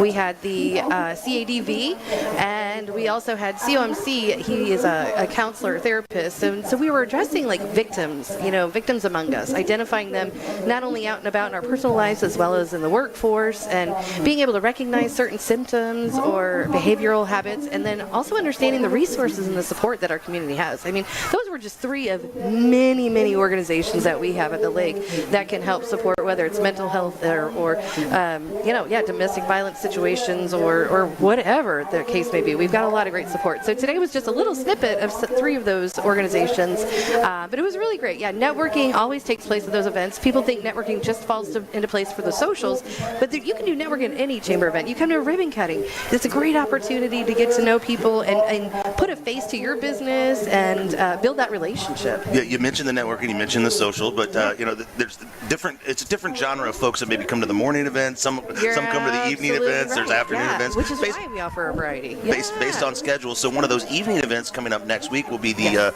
Business After Business Social. That's correct. That's going to be at the Tavern Smokehouse there on the north side of Camdenton. For those who might remember the old Pizza Hut when I was a kid, that's where I used to next to the old bowling alley, right? Yeah, I spent many hours in that Pizza Hut because I live right down the road. Funny. So what can folks expect when they come out to one of those events? So our networking social, we invite not just chamber members, any business community member that wants to come out and network with their fellow peers.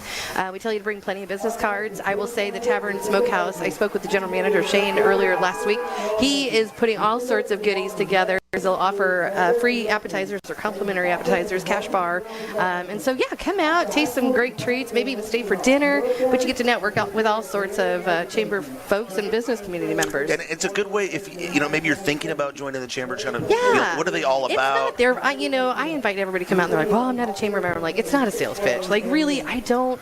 No, but if somebody had questions, absolutely. If they wanted to meet the folks, kind of get what the vibe is. And I have a lot of board members that'll come to those events. So not only can I address the questions or whatever, but putting them in front of another business peer. Maybe they're also in a financial institution, and then I'll get them to talking with one of our other bankers and just recognizing the value there. So then the next big event for you guys will be next month, will be your annual dinner. And that's a chance to really kind of reflect on the year, look back on all the accomplishments of the chamber. Celebrating successes, for sure. And recognizing individuals and groups as well. Yeah, we've got just a little bit of business we do at our annual dinner. That's when we actually elect our incoming board members and so forth. But really, it's all about celebration. It's all about getting together, that fellowship you talked about. We always theme it up. We like to have fun. Last year it was a 90s theme. It was great. I fit right in. This year it's Roaring 20s, so it's going to be quite interesting to see what outfits come about. And you don't have to dress up. I mean, whether you wear your business attire or you wear a flapper dress, or a zoot suit, you'll fit in. You will. It'll be a lot of fun. I'm going to skip the flapper dress. I'll go with the zoot suit. I would love to see the flapper dress. Yeah, we'll pass on that. We're talking to Casey Cloak. I'm Luke Hagler, and Lakers lead the Hillcrest Hornets at homecoming 14-8. then after that, it's Christmas on the square, right? It is. Like, honestly, people, they're surprised when I already start talking about Christmas. Like, I've already been securing our organizations that volunteer their time and come out. So, yeah, Christmas on the square always happens that first weekend in December. So Friday evening, we do the tree lighting ceremony, and then Saturday is actually the free activities. We take over the whole courthouse lawn there in Camdenton, and lots of organizations, they do, whether it's cookie decorating, ornament decorating, or any type of activity, it's all free and open to the whole public, really. And then also Dogwood Festival. I know it sounds crazy. That's not till April, but believe it or not, we're having our first official Dogwood meeting later this month. And then in the meantime, in between Christmas on the Square and Dogwood Festival, we have the Home Business and Lake Living Expo. And I know KRMS is a huge advocate for that. They do a live remote right there at the trade show. And so talk to a lot of people, learn about a lot of different businesses. A lot of times it's folks' first time ever on the radio, and that's always kind of neat. I know, it's always fun. It's fun to see how I try to pep them up as I'm walking past. You're going to be fine. It's going to be great. Yeah, so I'm talking to Casey Cloak here. Anything else? Any last-minute messages? Anybody want to shout out? Anything to Laker Nation you want to get out there before we let you go? You know, I will say, I want to highlight, I just was involved in a recent project. We're doing a community highlights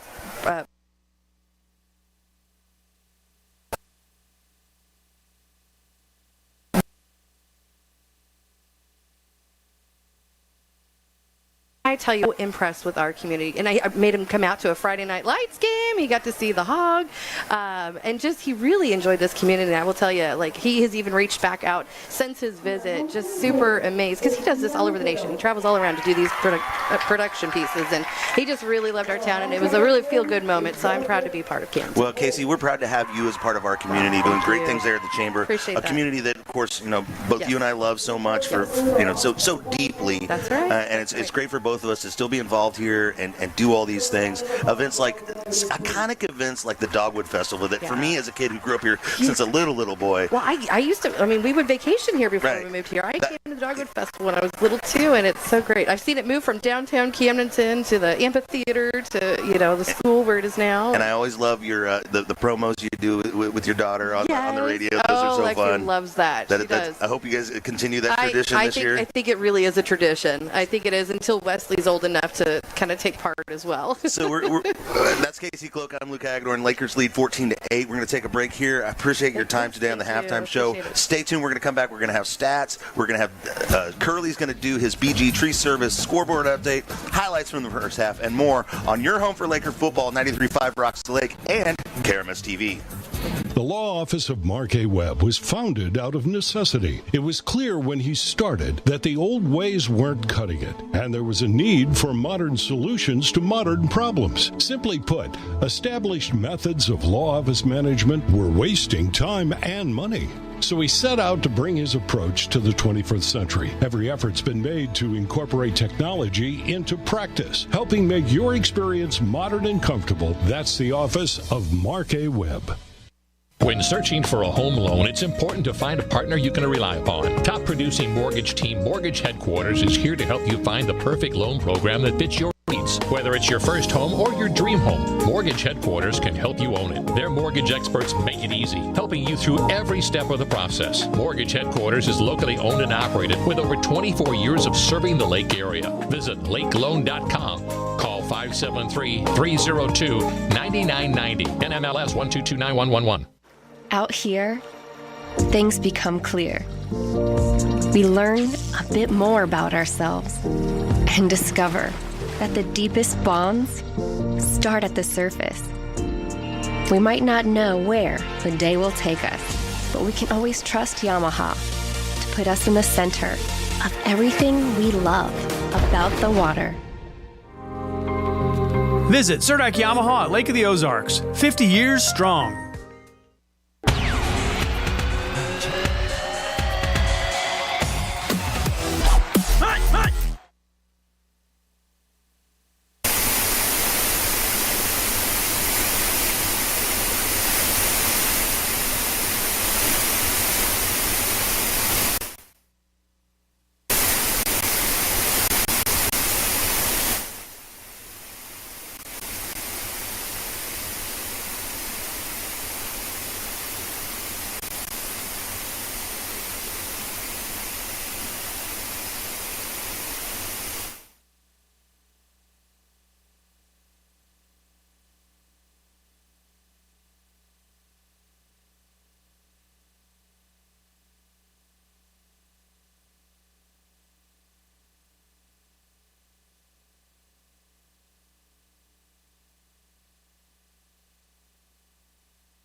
Go. We bring it back here to the Heritage Bank of the Ozarks. Halftime report continues. Camdenton up on Hillcrest, a lot closer than any of us thought. 14-8 the score at the half. Let's kind of lay it out for you how this all came about. Your Stover carpet and drapery highlights from a wild and unexpected first half. A short kick and a fumble, and the Lakers might have fallen on it. They did.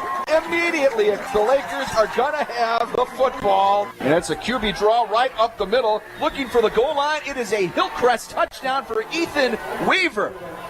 8:45 to go in the first. Hillcrest strikes first in what has to be considered at least a minor shock here from Bob Shore Stadium. Lined up as one of the up men, Caden Bowen brings it all the touchdown, and the Lakers are on the board. 8:31 to go here in the first. Weaver feels some pressure up the middle, eludes it, still alive as he rolls to his left, trying to direct traffic. Now he wants to run, still on his feet, and gets popped. I mean, popped at the 16-yard line. That was Willard DeMott. 1st and 5 from the 17. Swing it out to Seeks. Tries to turn on the accelerator. He does to the 5. Close to the pylon. Touchdown, Lakers. Mitchell Seeks from 17 yards. And the Lakers now have the lead. 13-8 with triple zeros on the clock here in the first. And boom go the fireworks at Jaws of Death Stadium. Hillcrest thinking it might have been a pick. Yeah, that's one of those ones. If we had the benefit of instant replay for the referees, you might be calling up to the booth on that one, or calling to New York City, or I guess calling into Misha in Columbia to get that one reviewed. Here's a throw down, the numbers complete. That was a deep, difficult throw. Durden connects to Edson, who's flying down the sideline. Brought down inside the 40 at about the 35. 56-yard pass and catch. Durden to Edson. The Lakers coming right back up to the line. All the scoring done in the first quarter, none in the second. Again, a couple interceptions from Kay Durden. We're not used to that. And our Mid-City Lumber game plan at the start, explosive plays on offense, keep Hillcrest away from midfield on defense. None of those came true. So the Lakers have work to do coming up in the second half. Those are your Stover carpet and drapery highlights from the first two quarters. Let's go down the hallway here into our BG Tree Service Score Center. Jacob Curley standing by. He's got another update for us right now. Jacob. A lot of activity going on in the Ozark Conference. Number 5, Lebanon versus West Plains. Lebanon leading 33-7 at halftime. Rolla still trailing Kickapoo, this time by a score of 35-6. Glendale and Parkview, a shockingly low-scoring affair. Glendale leading 6-0, and Waynesville with a surprising lead over Bolivar, 20-6. Now let's visit the Central Ozark Conference. Number 2, Webb City is trailing Carthage, 20-13 at halftime, and then Class 5 District 5 Camdenton foe. Number 4, Helias leading 14-0 over the Jeff City Jays at half. That's me in the BG Tree Service Score Center. Back to you, Brennan. Jacob, thank you very much. BG Tree Service Score Center. Some very interesting scores. How about Waynesville on top of Bolivar there tonight? That is certainly a surprise. We've got a surprise going on right now. Camdenton leads it, but it's 14-8. Homecoming senior night. We'll start to get ready for the third quarter. 93.5 rocks the Lake, KRMS TV, and it's all powered by Poly Live Boat Lift. We're back after this. Hi, this is Greg Surdike at Surdike Yamaha at Lake of the Ozarks. September and October have always been my favorite times to go boating on our beautiful lake. It's hard to choose between a Yamaha jet boat for family fun, a G3 fishing boat to fill my freezer with crappie, or why not a 45 Gran Turismo for a great tour on the lake in style. One thing for certain, today's prices are better than we've had in 4 years. Where do you find your escape? Some find it on the water. Some find it in their home. One thing is certain. Start your search here. Sophia Marr. Amber Elliott.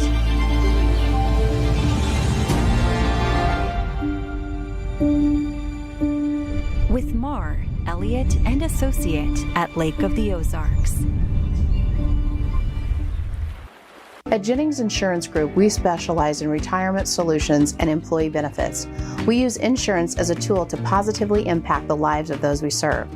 Our goal is to provide you with the best possible coverage and the knowledge to use it. Your team at Jennings provides a holistic approach to retirement solutions using tools to help with comprehensive will and trust documentation, assistance in funding trust, medical directives, and powers of attorney. We work with many companies, but we work for our clients. Health insurance strategies are a big part of financial planning. It is one of the 5 financial risks that we address. At Jennings, we'll address other financial risks, including inflation, taxes, market volatility, and longevity. Call or visit Jennings Insurance Group online today and learn more about how we can help you protect what matters most.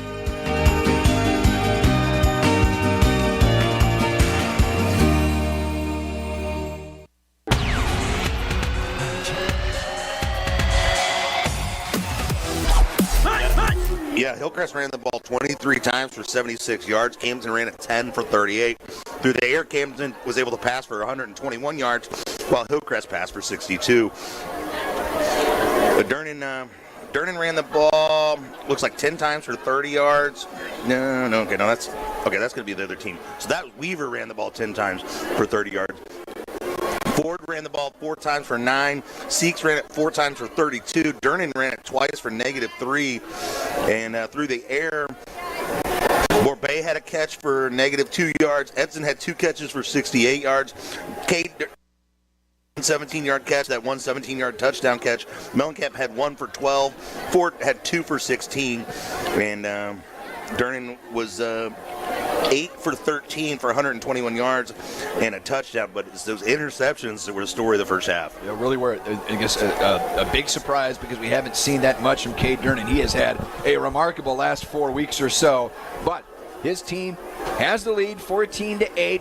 They're not gonna check and see, style points at the end. Although margin of victory is going to come into play here, Luke, and 6 points will not be the goal. They've got work to do to get that maximum amount of points for districts. Certainly, and Parr talked about that in the pregame tonight, in the Summit Natural Gas pregame show. That's something certainly they think about and have to manage. Yeah, you can only control what you can control when it comes to district seedings. You can't control what happens at Jeff City, with Helias Catholic or anything like that. You can only control what you can control, and that's winning the ball game and getting the maximum amount of points. That's the Lakers' goal here in the second half. This has been the Heritage Bank of the Ozarks halftime report. Second half coming up next. Lakers up 14-8. It's Laker football powered by Poly Live Boat Lifts. 93.5 Rocks the Lake and KRMS TV.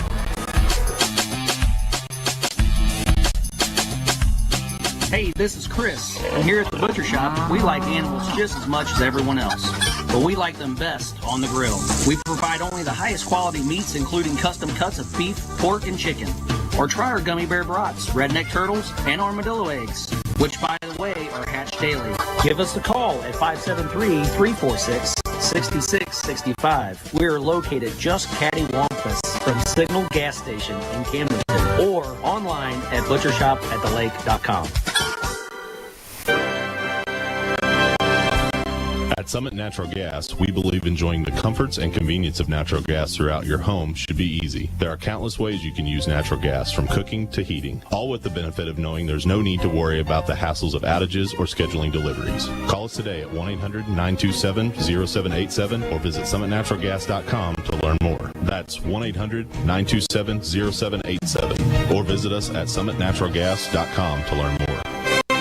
Attention parents, State Fair Community College is your source for dual credit courses. Taking dual credit courses means your high school student can earn college credit at a significant discount. In fact, dual credit courses at State Fair Community College are free for students who qualify for free or reduced lunches. Get a jump on college, save big in tuition. Enroll your student in dual credit courses at State Fair Community College. Visit www.sfccmo.edu/dual credit or call 660-530-5833. The halftime show has been sponsored by Heritage Bank of the Ozarks. Now get ready for more Camdenton Lakers high school football action with Brendan Matthews, Luke Hagedorn, and Jace Nicholas from the Kenny Carroll Broadcast for this third quarter inside the Kenny Carroll Excavating broadcast booth on this Friday night. Visit KennyCarrollExcavating.com or call 573-317-0464. Well, Luke, I got to be honest with you. I kind of thought we'd be firing up the old turbo clock here to start the third quarter. We are nowhere close. And I think, I don't know what would be more shocking, the fact that Hillcrest looks like a competent football team, not like a team that's winless on the year, or the fact that Camdenton only has 14 points. I think it's, I guess, would we have been surprised if it were a close game, something like 27-24, 28-21, a lot of points, but maybe Hillcrest able to score a few times? Maybe that wouldn't have been a shock. I'm shocked the Camdenton offense has looked rather pedestrian tonight. Yeah, a little chilly night, and it's kind of cooled off this hot Laker offense. But I think that first half is you got to kind of pull the old Etch-a-Sketch move on that one. You go back to the locker room, you shake that first half off, you come back out, new slate here. Good news is you have a lead. Bad news is it's less than one possession. So at any time you can give up the lead. It could happen at any moment when you have a less than 7-point lead. Because Hillcrest went for the 2-point conversion on their first score. They have that advantage where they can, with a simple touchdown and an extra point, they can take the lead. We'll go on to Jace after this kickoff to see what he was able to glean from the Lakers as they came out of the halftime locker room. But first, Luke, a Ferguson kickoff as the Lakers deferred at the start of this ball game to this third quarter. And it's going to be a short kick, fielded and then fallen on at the 29-yard line there on special teams by Landon Moore. Let's go down. Lensmart Optical HMI Fireplace Shop sponsors his updates. It's Jace Nicholas. Jace, what do you hear down there? Well, obviously, coaches and players are not happy with their first half performance. Offensively, they feel like there's a lot of their opportunities there, and they're not executing. They're maybe being a little bit lackadaisical with their assignments. You guys just need to focus in, hone in. It might be an easier opponent, but you still have to do your job. On defense, they feel the same way. They got to get better at contain, and they got to fill their gaps that they've been assigned. Jace, thank you very much. Appreciate that. Lensmart Optical, HMI Fireplace Shop as Brady Ford tries to run off left guard. Not a lot of room. Maybe got a yard or two there on first down as this Hillcrest defense, Luke. No, but continues to make some plays. Yeah, but I like that. At least it's positive. It's not a loss there. Kind of putting the pressure on, keeping them honest on that run game. 2nd and 9.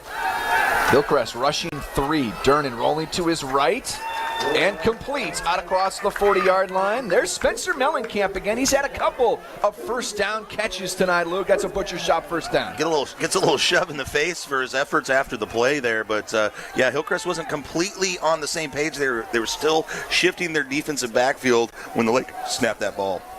Operating from the right hash, moving right to left. Lakers down 14-8 as Ford motions into the backfield again.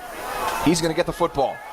Running left, trying to follow his blocker, and his blocker hugging him along the way, helping him to bring him. That was George, I think, that had him. That was Carson. He was trying to carry him across the line.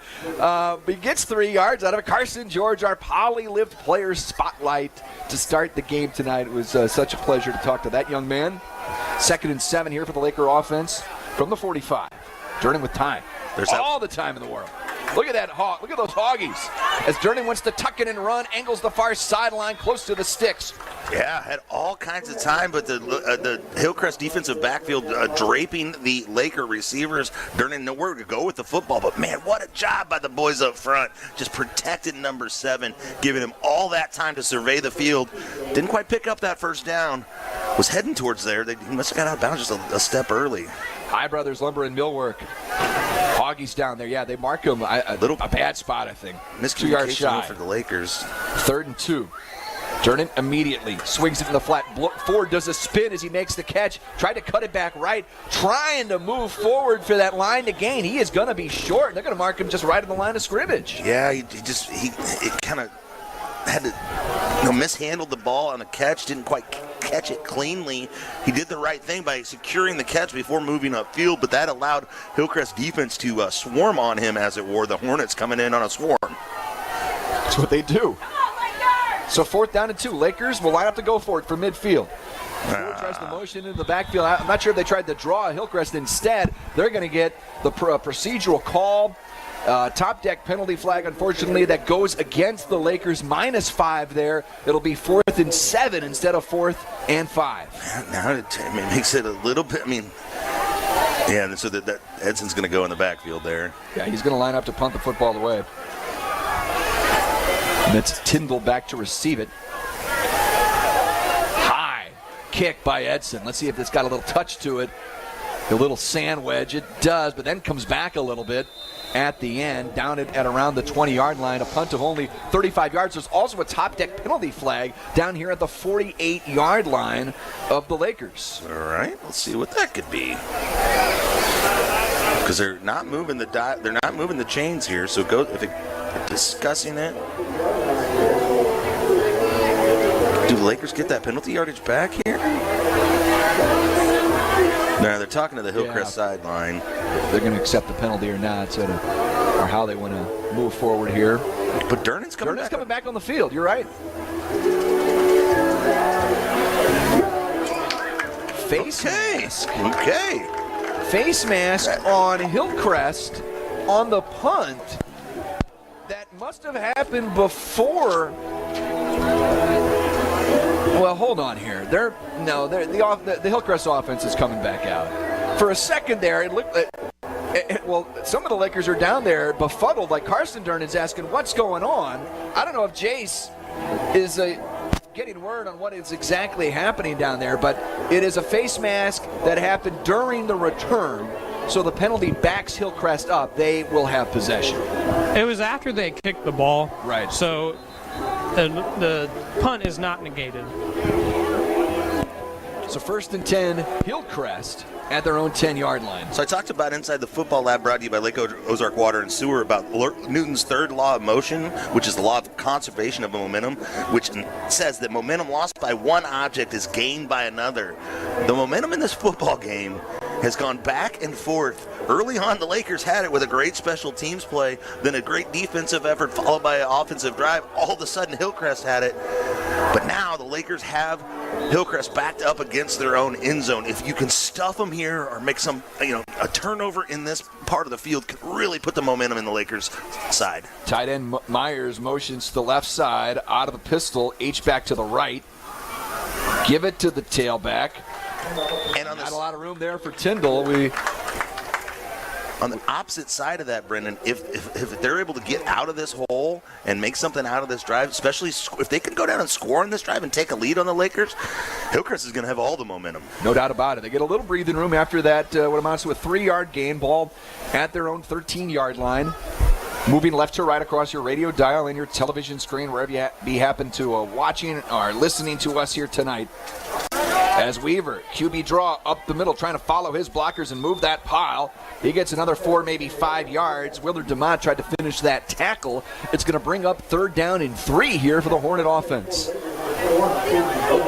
Bowen in there on the stop as well. Under 9 minutes, New Spring Wellness Center time check to go here in this third quarter. Lakers up 14-8. Big play here for the Lakers. Hillcrest has gone for it so many times on 4th down. I don't think you do it inside your own 20 here. So big play here for the Lakers if you can come up with a stop here as the Hillcrest Hornets shift their offense yet again pre-snap. Myers and Cochran motion. Cochran H-back to the left. Instead, give it to Tyndall running right. Lakers trying to string it out. They can't. Tyndall breaking tackles. Finally, Carson Durnan got there, but it was too late. Not before Tyndall crossed the line to gain. It's going to be a Hillcrest first down at the 22. Fresh set of downs for the Hornets. Got to be feeling confident. Big number 69 for the Hornets. Kane Miller signaling the first down, the 290-pound tackle. Fundamentals, Luke, form tackling hasn't been there tonight for the Laker defense. That was a couple of missed tackles on that play. Tyndall's been very good. I make no mistake about it. But a couple tackles could have kept him short of the line to gain. Out of the pistol now, H-back right, Tyndall the tailback, operating from the right hash. Weaver play action, might have been miscommunication, feels some pressure, throws it, and it's batted down. Willard DeMott comes on a late blitz there. They're going to call it an incomplete pass. Lakers trying to pounce on that football, but it was a forward pass. That was batted down, as you said, Luke. It will bring up second down. That's an Oak Star bank play to bank on. DeMott showed blitz before pre-snap and then kind of backed out of it, but once he saw that play developing, the quarterback bootlegging out to that side, he put on the burners, went after him, goes airborne, puts both mitts on the ball, and knocks that pass to the ground. Second down and 10 for the Hornets. Down 14-8 against the Lakers. 8 minutes to go. New Spring Wellness Center time check in this third quarter. Again, they're going to motion. The receivers get a little closer to the formation. Weaver wants to throw on 2nd and 10. He will find Cochran as he makes the catch, but he's planted after a short gain of 3, maybe 4 yards to bring up third down. Brings up another huge third down here. 3rd down and 7, 3rd down and 6, give or take. But again, if you can stop him on this play here, it's going to be tough for them to punt it in this part of the field. Or tough for them not to punt it from this part of the field. Exactly right. Purple Haze defense chant flowing through this Bob Shore Stadium on this senior night, homecoming night. Out of the pistol again. Hand it off, up the middle, moving the pile again. And that's going to bring up maybe something for the Hillcrest coaching staff, Coach Keenan Gans, to maybe think about here, because it's going to be 4th and a long one. Yeah, that does change it a little bit. You know, it's still 4th down, still in your own territory, so it's a risky move here to go for it. But the team doesn't have any wins. I mean, at this point. Yeah, but you got nothing to lose here. You got to have confidence in your offense and show confidence. But they're setting up in a punt formation, but a tight punt formation. Or this is more like a wildcat. Yeah, they're lining up to go for it. 4th and 1. They run it right up the middle, and the Laker defense, I think they stopped them short. Caden Bowen signaling that the Lakers did. So does Braden Shepard. They're short. Oak Star bank play to bank on there, Luke. Yeah. Who else was in there? Hayden Vogler in on that a little bit. I think Willard DeMott, Blecker, a lot of guys making that happen. When you stop somebody behind the line like that, it takes several dudes to make that work. Yeah, I saw Cedar Wall in there as well, Luke. Brings on this Purple Tide 5 wide, and Cade Durnan has an opportunity to make up for some of the errors in the first half. 1st and 10 from the 31 out of the pistol. Seeks the tailback. He's going to get it on the toss. Turning on the afterburners. Nice cutback at the 32. Nice cutback again as he cuts back right. Tripped up inside the 25. Haven't had many. Anna Marie Hopkins, Smarter Move Real Estate Group, powered by Ozark Realty. Smarter Move of the Game's nominees tonight. That would certainly be one there by Seeks, the other being that kickoff return touchdown by Caden Bowen. Yeah, and our pregame guest, Carson George, out clearing space for his running back on that toss sweep. 2nd down on the slant, deflected through the hands of Shepard, and that was dangerous. Up in the air for too long a time. It falls innocently to the turf. Haven't really called Braden Shepard's name a whole lot tonight on either side of the ball. I'd like to see getting him involved. 3rd down and 3. Design rollout. Durnan rolling right. Will throw on the run. Incomplete. Looking for Borbay. Overshot him a little bit. That's going to bring up 4th down just like that. You're facing 4th down. A field goal would make it a 2-possession game. Yeah, that's a pretty long field goal, especially with that way that wind's whipping around here. Yeah, certainly Lakers not shy about going for it in this spot. 4th and 3 from the Hillcrest 25-yard line. Trying to draw him with a hard count. 15 on the play clock. 6:05 on the game clock in the 3rd quarter. From the left hash, Durnan takes the snap, wants to throw deep down the sideline for Edson, who makes the catch in the end zone. Touchdown Lakers. They convert a 4th and 3 from the 24 and cash in for 6 to extend this lead 20-8. 5:58 to go in the 3rd. And boom go the fireworks at Jaws of Death Stadium as Kyle Edson brings in his 7th receiving touchdown on the year. What a play. Nobody around him. Brings it in for an easy 6, and the Lakers back in control. control of this football game. And Luke, quite frankly, that's how I sort of saw this offense operating tonight, where you've got time to throw, your receivers to make plays as they get behind the defense. They finally did it there. That is an Anna Marie Hopkins Smarter Move Real Estate Group, powered by Ozark Realty, Smarter Move of the Game nominee. Lakers up, your Smith and Gustafson Law score 21-8 over Hillcrest. It's Laker football, powered by Poly Live Boat Lifts, 93.5 Rocks the Lake, and KRMS TV. Hi, this is Katie with Royal Heating and Air. Missouri weather can be unforgiving on your heating and cooling system. That's why Royal Heating and Air offers a variety of Rheem heating and cooling systems and free estimates. We service all makes and models, offer indoor air quality solutions, and are proud supporters of our community and of the Camdenton Lakers. When your furnace is on the fritz, don't be left in the cold. Call us at 573-480-4313 or find us online at royalheatandair.com. Rheem Heating and Cooling Systems, the new degree of comfort.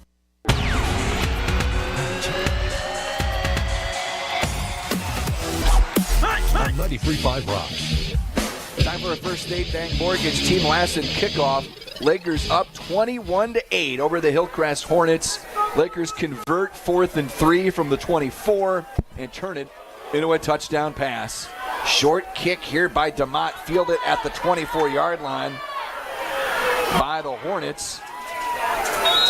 And finishing off that tackle emphatically, Wyatt Sylvester on the special teams. Hornets will have it out across their own 30. We'll go down to Jace here in a second, Luke, but now a chance for the Laker defense to make another statement, as they did a few moments ago. Yeah, you talked about explosive plays in the pregame show, and now's the time when you have to shut down any kind of explosive plays for the Hillcrest Hornets. You just kind of, I'm not saying you play prevent here. I'm not saying that. But just make sure you keep everything in front of you. Don't let them, do anything crazy. You got a lead now. You got a 2-possession lead, which makes you feel a little bit more comfortable. Going to Jace after this play on 1st and 10 from the 35-yard line. And off up the middle, that's Tyndall spinning out of a tackle, dropped by Cedarwall after a gain of 4.5, maybe 5. Jace Nicholas, his updates brought to you by Lensmart Optical, HMI Fireplace Shop. Jace, take it away. The energy down here is kind of weird. Even after that big touchdown, it didn't seem like we got too excited. Really hoping to see that bounce back in the third quarter, into the fourth quarter, that we actually get excited down here on the sideline. I know a lot of guys are a little bit banged up. Even the guys that are out there playing, some of them are dealing with little muscle pulls or joint sprains. Like to see them tough it out, just get through this game, win like they're supposed to, and get ready for Lebanon next week. Thank you very much, Jason. Yeah, you think about it, first time tonight we've had some of that cold weather, Luke. Tough to kind of get warmed up. Things kind of get tight a little bit. Again, managing it for the first time. It's been really warm up until this point. Yeah, they've been playing in hot games, and you're dealing with sweat, you're dealing with this, and it's just a different feel. Your pads don't fit you the same way. Your helmet kind of sits weird on your head. And like I said, with all the other distractions that come along with the festivities of a night like tonight, I'm not making excuses by any means, but you wonder what has happened to this Laker team, and it's we're just kind of grasping at straws ourselves. Top deck penalty on the procedure call against Hillcrest. Fake the handoff. Weaver keeps it himself, running left. Nice spin move. He's got the first down and more down the left sideline. Knocked out of bounds on the boundary by DeMott at around the 46. It's going to be a gain of 19 yards and a Hillcrest first down. Weaver just eating up yards there, using a spin move. Incredible fake there that the Lakers completely bid on. Gets to the outside, moves those chains, gets into Laker territory here. It's 1st and 10 at the Laker 46. Camdenton up 21-6 here in this third quarter. Pistol H, slot back right, H back left. Give it to Tyndall up the middle. He's met. Hello. Say hello to Mr. Cedarwall as he drops him after a gain of a couple. Bring up 2nd and long. Ball just inside the 45-yard line. New Spring Wellness Center time check, 4:30 to go in this third quarter. And Hillcrest in no hurry to, get too many snaps here. I think they understand their best chances to limit. Exactly right. Yeah, we're on the same page. Yeah, limit the possessions. 2nd down, inside handoff. Breaking tackles again, finally brought down by Sam DeMott inside the 40-yard line. That's Jude Cochran. And I got it on a misdirection. believe for the third time on this drive, a big third down coming up for the Lakers here. Big third down in the ballgame for both teams here. Lakers sitting on a 21-8 lead here. The clock's ticking under 4 minutes in the third quarter. Still plenty of football left. It's not an end-all, be-all kind of play, but if the Lakers can make a stop here. Third down and 3. Although it's probably 4-down territory for the Hornets. Play action and in trouble, breaking tackles. DeMott got there in the backfield first. Willard DeMott, nowhere for Weaver to run as he gets stacked up. Shy of the line of the gain. It's 4th and 3 coming up. I think Weaver thought with his nifty ball work back there he was going to fool the Lakers yet again, but the Lakers were not fooled. He had 2 Lakers right in his face, and he was able to salvage a little something out of it. And it wasn't a complete disaster for the Hornets, but it is now 4th down, and the Lakers have a chance to get the ball back for their offense. Talked about that Mid-City Lumber game plan. Keep Hillcrest behind behind midfield. Well, they're on the plus side right now, trying to convert a 4th and 3. From the Laker 39-yard line. 3-step drop, Weaver throws underneath and completes the pass to Cochran, who will move the chains inside the Laker 30-yard line. Not a big third down play, Luke, a big 4th down play that the Hornets convert. Yeah, they're just they're just moving the chains, getting enough. They know how much they need. They're getting enough to keep the drive alive, move it down, and that's wearing down this Laker offense or Laker defense out there. Haven't been a whole lot of subs. The word I have for this Hillcrest team, Luke, for a team that has not won a game this year, poised. They look poised in these situations. I've been very impressed. They're running a multifaceted offense here. Out of the pistol from the 28-yard line of the Lakers on 1st and 10. Setting up a screen, bobbling it, and Cochran just can't quite bring it in. And some traffic around him. That wasn't Cochran. Check that gauge. Cisco could not bring it in. 2nd down. Hillcrest really saw something on film that they like with that screen. They keep going back to that well time and time again. Again, I got to believe it's that aggressive nature of the Laker defense. And like I said, the way you counteract that is to use that strength against them. Well, we saw Bolivar run that screen quite a bit last week to very little success. Hillcrest has had a little bit of it tonight. 2nd and 10 from the Laker 27-yard line. Give it to Tyndall. He's got nowhere to go. Dropped around the point of attack. Another tackle by Sterling Cedarwall. Number 41 is certainly in the books as a possible Butcher Shop Golden Pork Chop Award winner tonight. He seems to be in the running every week. Yeah, I don't know if they're going to give him the TFL on that one or if that's just right at the line of scrimmage, but either way, big play there. Start bank play to bank arm. Let's call it there for Sterling Cedarwall. It's 3rd down and 10 for the Hornets at the 27-yard line. Myers motions to the left side of the formation. At least the 4th third down that this Hornets offense has faced this drive. Play action sets up the screen. There is the aforementioned Myers, who's trying to break tackles. Took about 4 Lakers. I think Sam DeMott was finally the one to bring him down at the line of scrimmage. He was a tough son of a gun there, but will bring up 4th down now for the Hornets as we are inside the Sir Ike Yamaha 2-minute warning. And you know they're going to go for it here. It's just a matter of how they approach it. They've already converted a 4th down on this drive. They converted a 3rd and long on this drive. This is a true 4th and long. 4th and 10 from the 27 of the Lakers. Camdenton up 21-8. And this is going for it all into the end zone. It's intercepted. That's Braden Shepard with an Oak Star Bank play to bank on. And it's also a quiet side quick shot change of possession to give the ball back to Camdenton. I do believe that's his 2nd interception on the season. Shepard, as I mentioned, we hadn't set his name off. Oh, there's a flag on the play, and that's going to be an ineligible man downfield on the Hornets. That'll, of course, be declined. The Lakers will get that football back.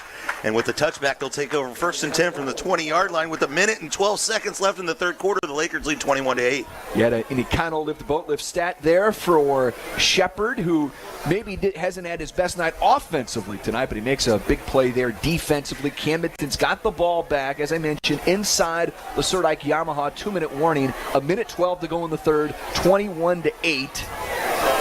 Camdenton on top, and we're going to get a whistle. Ready to play? Yes. On 1st and 10 from the 20. Turning the snap. All day to throw. Wants to throw deep down the right boundary. It's caught. First down and more. Big play to Blake Ford. Ford's previous long was a 54-yard reception prior to that one.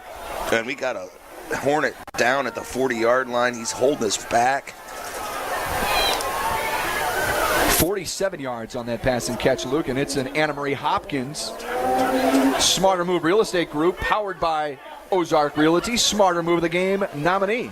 And after that big play, if you're Laker offense, you'd like to get right up on the ball and snap one off in a hurry. But instead, due to the Hillcrest injury, Lakers are going to come to the sidelines, talk things over a little bit, figure out how they want to take care of the last minute and 2 seconds of this quarter, and then go into the fourth quarter with, you're keeping your ones out there for sure at this point. We weren't sure that was going to be the case. And we'll keep our eye on that Smarter Move Real Estate Group, Smarter Move of the Game. Call Anna Marie at 573-544-3587. She can prove there's a smarter move. And that is an explosive play. Also one of our Mid-City Lumber, part of our Mid-City Lumber Laker game plan tonight. Explosive plays. Camdenton gets one there, 47 yards, 1st and 10. Lakers. Yeah, it was a big play. Flips the field, puts Lakers not quite in scoring position here, but this Laker offense can score from anywhere for sure. Yes, they can. From the Hillcrest 33. Operating from the right hash. Design roll out left. Durnan wants to throw for the end zone. Shepard makes the catch. Touchdown. 33 yards with 54 seconds to go in the third. And boom go the fireworks at Jaws of Death Stadium. Durnan to Shepard for 6. Lakers extending their lead here with 54 seconds left in the third quarter. Give K. Durnan time, Luke. Look out. And he's starting to get into a groove now. Better late than never. 27-8 the score now. Shepard's 5th touchdown on the season.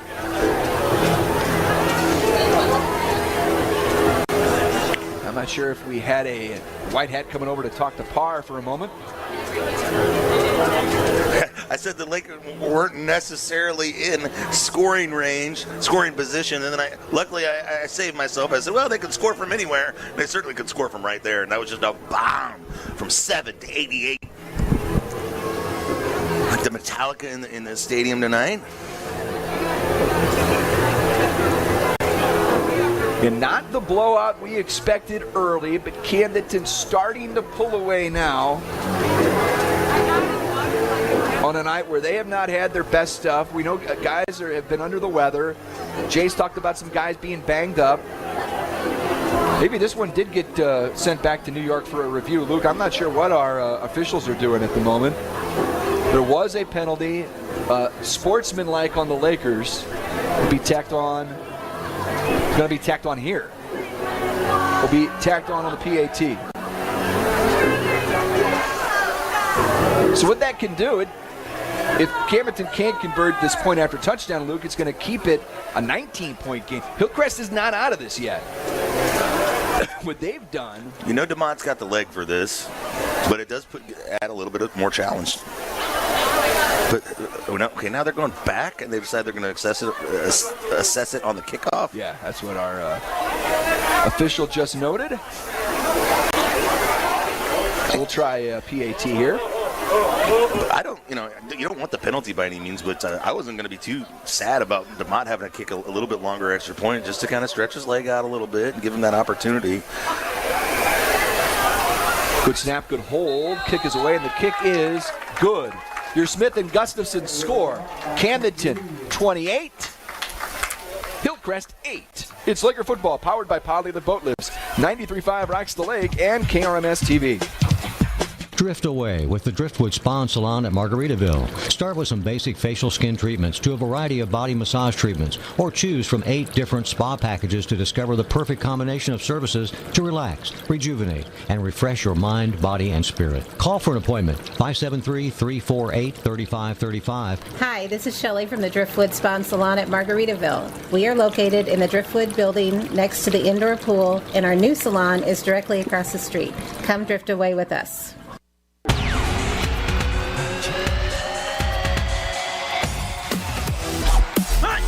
On 93.5 Rocks. Brendan Matthews, Luke Hagedorn inside the Kenny Carroll Excavating broadcast booth. Lakers up by a score of 28-8. We'll check in with Jace here in just a couple of moments. And again, you start to get a little breathing room here, Luke. Camdenton probably not having this game go the way they designed it tonight, but you're going to have a chance if you take care of business here in the fourth to come away with it, no harm, no foul. Yeah, but he'll because of that penalty assessed against the Lakers, Hillcrest's going to have an opportunity to start off this drive with some pretty good field position here.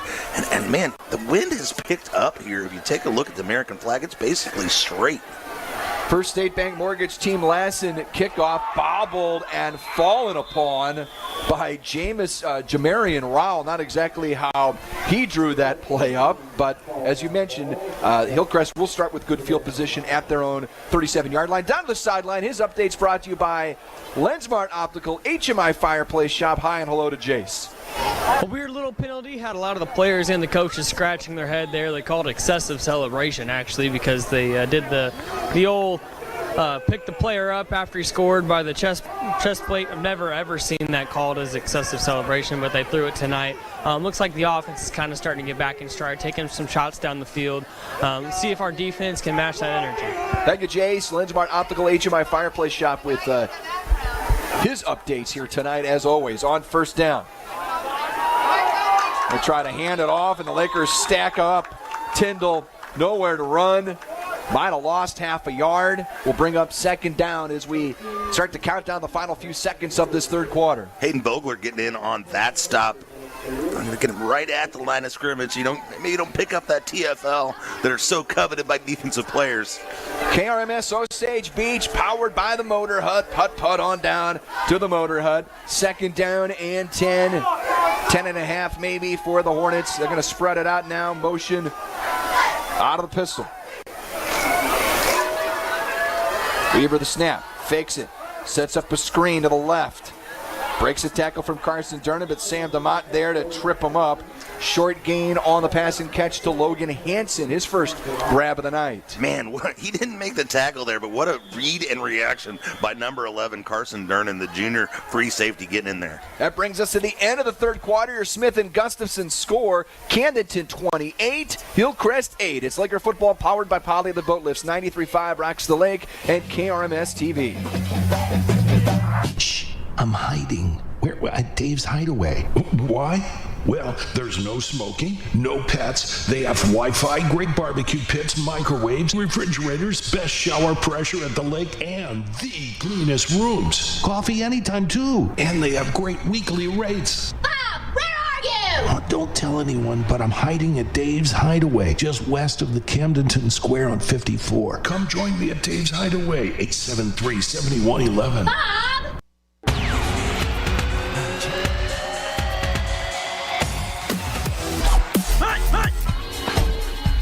It's the original home for Laker football, 93.5 Rocks. Let's go to the BG Tree Service Score Center. Jacob Curley in for Sammy Stafford tonight. An update around high school football tonight. Jacob, take it away. The Ozark Conference remains exactly how we left it. Number 5, Lebanon making work of West Plains, 45-7. Kickapoo leading Rolla, 42-6. Glendale leading Parkview, 16-0. Bolivar coming back, beating Waynesville 21-20. Webb City still losing to Carthage 20-13. Jefferson City Jays losing to Helias 21-7, and Capital City leading Smith Cotton 41-6. This is the BG Tree Service Score Center. Back to you, Brendan. Thank you, Jacob, very much. And Luke, I think that was another Oakstar Bank play to bank on for the one and only Paul Muff, who's come to play here tonight. Coming up huge. They got Who Let the Dogs Out playing in the stadium. Tackle for a lost sack brings up 4th and long, and all of a sudden the Purple Haze defense shuts down the Hillcrest Hornets for the first time this ball game, I think. Is that the first 3 and out against Hillcrest so far? Might be. The Muff Man making another big play for this Laker defense, and they will have to punt it away. Another kind of little pop-up snap. This time, not a very good kick by Miller, and it's going to not take much of a roll down to about the 41-yard line. And that'll be about 23, 24 yards where the Lakers will take over. 1st and 10. It's a quiet side, quick shop, change of possession. Back to the Lakers just off Highway 54 on State Road AA next to the Roach Post Office, the great little store that has it all. That's the quiet side, quick shop. 1st and 10 Lakers at their own 42, up 28-8. You know, the Roach Post Office has tiny, tiny mailboxes. I did not. Down the boundary, looking for Edson, incomplete. Luke, did want to I want to thank our lodging partners tonight. Of course, our great friends over at the resort at Lake of the Ozarks, and I so appreciate all of their great hospitality all season long. You got to check out their brand new event center and wedding venue. It is spectacular, right out there on the water. Great view, great staff, and a fantastic location within about everywhere at the Lake of the Ozarks. Check out the resort, lakeozark.com, as the Lakers back at it on 2nd and down, 2nd and 10. Going to pick up about 5, maybe 6 there. Luke sets up 3rd down as we're into this 4th quarter here. Yeah, you're right about that. This is a great location at that hotel. You can get down HH, you can get down over to Lake Ozark, go to the Strip, go to Osage Beach proper, and none of it's too far away. I feel like you're within shouting distance of anywhere. You want to come down here, watch a little Laker football, folks. You got some family that play for the Lakers, come on down, and you'll enjoy yourself at the resort at Lake of the Ozarks, and check out some Laker football on Friday nights. We got playoffs coming up in a few weeks. You might run into a celebrity in the hallways. You never know. Durden rolled out. Look at that throw down the numbers, and it's deflected and almost caught by Edson. That was almost a disaster, then a circus catch, and then innocently to the turf. And I thought he was going to uncork that. I'm not sure if the wind got a hold of that a little bit, Luke. Yeah, it's like I said, that wind, it's playing with the football when he gets it up in the air like that. And so it's going to bring up 4th and 5 here. You're at, not quite to midfield. So Edson, after almost coming up with a catch on his back, that's going to punt this ball away and try to flip the field for the Lakers here. They have not had to punt it very much here all season long, and it's a fake. It's a fake as Edson wants to turn the corner and cannot wrapped up. How about this kid tonight? Jude Cochran with the tackle. He has been everywhere. He's made plays on offense, defense, and now special teams for Hillcrest as he snuffs out the attempt at a fake. And quite frankly, look what it does. It really keeps Hillcrest in this football game, and it boosts their chances a little bit, because if they've got to go the length of the field 3 times, they're probably not going to be able to get this done. But they've got a chance here to maybe score quickly. They're going to need a quick score if they're going to have a chance to come back in this game, and that play, I think, gives them a little more of a glimmer of hope. Yeah, like I said, Cochran, he's a junior. He's just 5'7", but making plays all over the field. Heck of a player. It's as if head coach Keenan Gant said, "Hey, Jude, we need you to make some plays tonight." That's terrible. I know. I was working on that for a bit. It's a dad joke. I was working on that one for a bit. It's an option play for Weaver. Trying to turn the corner. He does to the 40. Forced out of bounds. Down the boundary. And Hillcrest looking for a hit out of bounds. And they're going to get the late hit call as the flag flies in. A top deck penalty flag. Shepard's signaling as if that's going to go against Hillcrest. And I don't know. Although he's not an officially licensed MSHA referee. Not the last time I checked. But he was the nearest one to that play. Wow, what a backbreaker that would be for Hillcrest if it's against them. They're going to pick up the flag. No penalty. So, literally no harm, no foul for either team. It is going to be a first down for Hillcrest. That run by Weaver was certainly harm against the Laker defense here. Puts them in great field position here.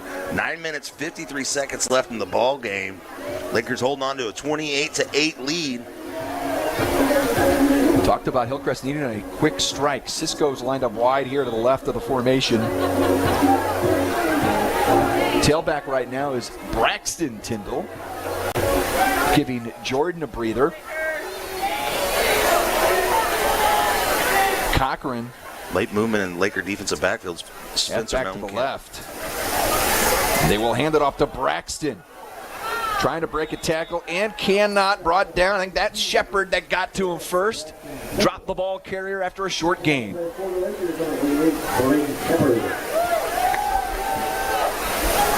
Spot the ball at around the 25-yard line. Clock is winding. 9:32 and counting. New Spring Wellness Center time check. Darren Hilton coming out for a little breather here. He's been doing nice work on both sides of the football. Get a chance to catch his breath on the sidelines for this play. One of our High Brothers, Lumber and Millwork, Laker Hoggies, that have been really good at times here tonight.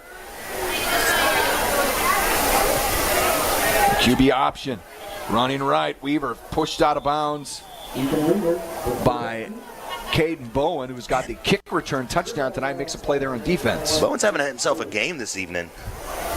Stamper checking in, and a lot of times we see guys in the 50s making plays. Usually it's Stamper, but tonight it's been Paul Muff, 57. That's come away with some big plays for the Lakers on defense and special teams. Stamper in for Bowen on that one. After Bowen makes a great play, he gets a chance to catch his breath as well. Third down for the Hillcrest offense. Call it 3rd down and 6. Out of the pistol. Give it and met in the backfield. Stacked up, and the aforementioned Luke, who is it? It's Paul Muff again with the stop. Start to etch his name maybe in that Golden Pork Chop trophy tonight, Luke. I'm telling you, he's my pick at the moment. Yeah, do you know the Muffin Man? He's making stuffs all over the place.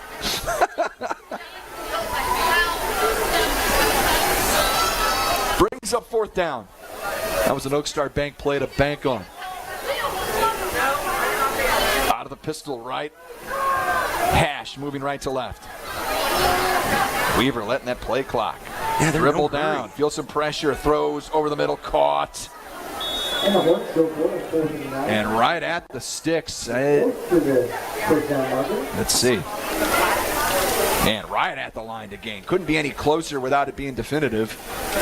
1st down. Whiteout was pretty definitive. He was definitive. Not from our view up here. 8:20 on the game clock. Move the chains for the Hornets. They're down by 20. They need a quick score. You mentioned it on that last play, and now they're up at the line of scrimmage with a little bit of urgency. But that last play, they let that play clock tick down into single digits. I should say they needed a quick score. This has been about 2 or 3 minutes on this possession. And a whistle will blow this play dead before it starts. It was going to be a QB draw, and it's going to be procedure top deck penalty against the Hornets, -5. We'll set them up 1st and 15. 8:03 to go in the ballgame. 28-8. Lakers lead it. Going to set them behind the chains here. Make it a 1st and 15, but still in scoring range here. But the way this Hillcrest offense has been operating tonight, it hasn't been big, huge, explosive plays for the most part. It's been chunk plays here and there and converting on 3rd and 4th down time and time again and keeping drives alive. But in a situation like that, when you're trailing by 20 points with only 8 minutes left in the ball game, I feel like you want to move with a little bit more urgency if you're Hillcrest here. 1st and 15. Flag flies in. They were operating inside the Pacific Pools red zone. Haven't seen many plays inside the Pacific Pools red zone tonight, Luke. These guys have been operating outside the 20s for the most part. Both teams pick up the flag. I want to give Pacific Pools a shout out there, Luke. Yeah, second time tonight that they've been picked up that flag. Second time on this drive, I think. So no top deck penalty. All right, that's going to wind the clock, though. And again, Hillcrest, no hurry. Taking the play from sideline. Clock's ticking under 8 minutes. And it's part of the reason why they don't have any wins. Luke, when they do fall behind, they're not exactly built to come back because they're not built to go quick. Handoff up the middle. Got some space. Tyndall brings it out inside the 20-yard line. Cedarwall with the tackle back beyond the original line of scrimmage and inside the Pacific Pools red zone on the run by Braxton Tyndall. Just a good mix of offensive plays out of Hillcrest tonight. Some inside runs, some outside runs, some passes, some screens, some quarterback draws, some quarterback bootlegs. And really it's just, they've been dialing up the right play against the right defense more times than we're used to, and then they're going to take a timeout here. We'll take a timeout as well. Hillcrest facing second down when we come back. Lakers lead it 28-8. It's Camdenton Laker football powered by Polylift Boat Lifts. 93.5 Rocks the Lake and KRMS TV. When you're ready for a remodel, DKB Showroom is the place to start. You'll be amazed at the size and quality of selections we have to start your project. And with decades of design and plumbing expertise, no job is too big or too small for DKB. Call and schedule your appointment today. At DKB Showroom, we do kitchens and baths better. See our beautiful showroom in Osage Beach or visit dkbshowroom.com.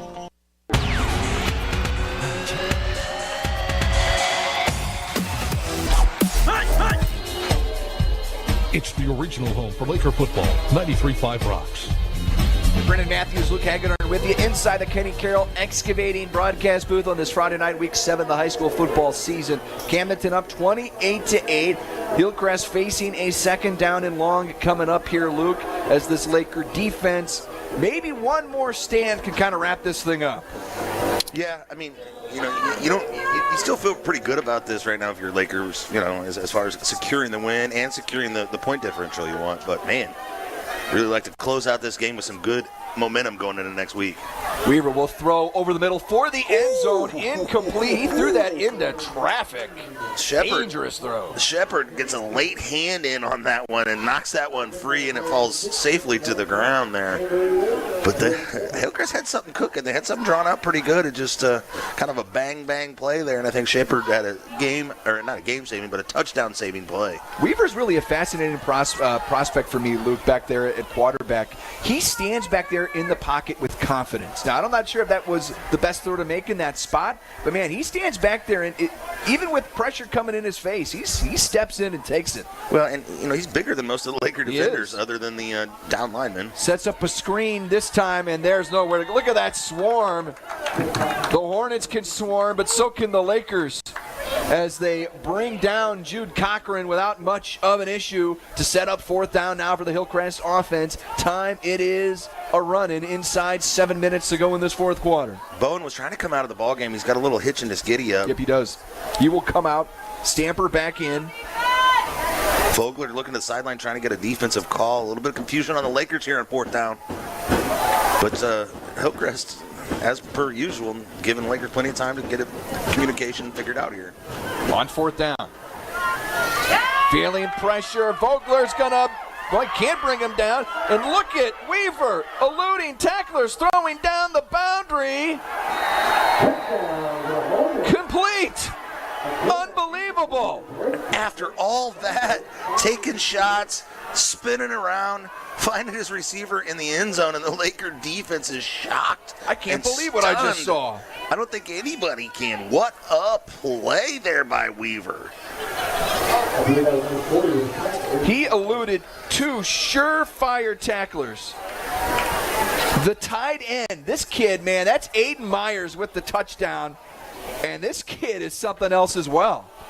And Hillcrest, it's official. They're still in this ball game. Aiden Myers, another one of those juniors on this Hillcrest team, man. They are going to be, this could be a stepping stone for this program tonight. Low snap, bad snap, and they've got to try and ad-lib a play. That's Cochran who gets swung down just inside the 10. PAT, no good, but it's still a 14-point score. They had the 2-point conversion earlier. Your Smith and Gustafson score. Camdenton 28, Hillcrest 14. It's Laker football, powered by Polylift Boat Lifts, 93.5 Rocks the Lake and KRMS TV. Being a successful Laker athlete takes hard work, discipline, and teamwork, much like our work here at Polylift Boat Lifts. If you envision your team being the best, you will be the best. The effort you put into building your team and working together as one unit always pays off. And remember, Lakers, who's got it better than us? Congratulations to all the Laker athletes from all of us at Polylift Boat Lifts. We don't just build boat lifts, we build poly lifts.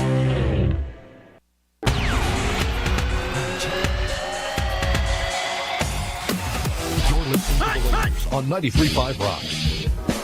We'll check in with Jace Nicklaus here in a couple of moments. Luke, you could argue Weaver with a touchdown pass that the dreams are made of there. Yeah, maybe a believer. 6:12 to go here.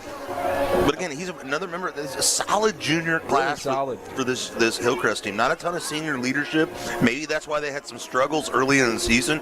But this group of juniors has really put something together here, and they're going to be a force to reckon with in the Ozark Conference next year. Lakers have their onside recover team out there, the hands team. And there is the onside kick. Hillcrest, they've got some bodies over there. I don't think it went 10 yards. They got it. They got it back. You have got to be kidding me. Unless it bounced off a Laker, that ball didn't go 10 yards because they recovered it at like the 48-yard line.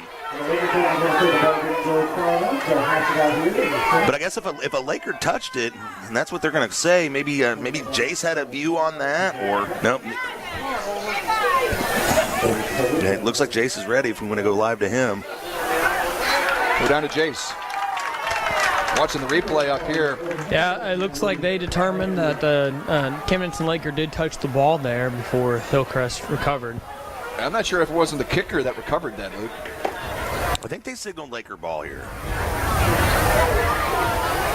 Well, no. Okay, the dial it down, or the chain set up as the chain crew is set up as if Hillcrest did recover, but we are marching our offense out there. So it looks like Camdenton Laker ball.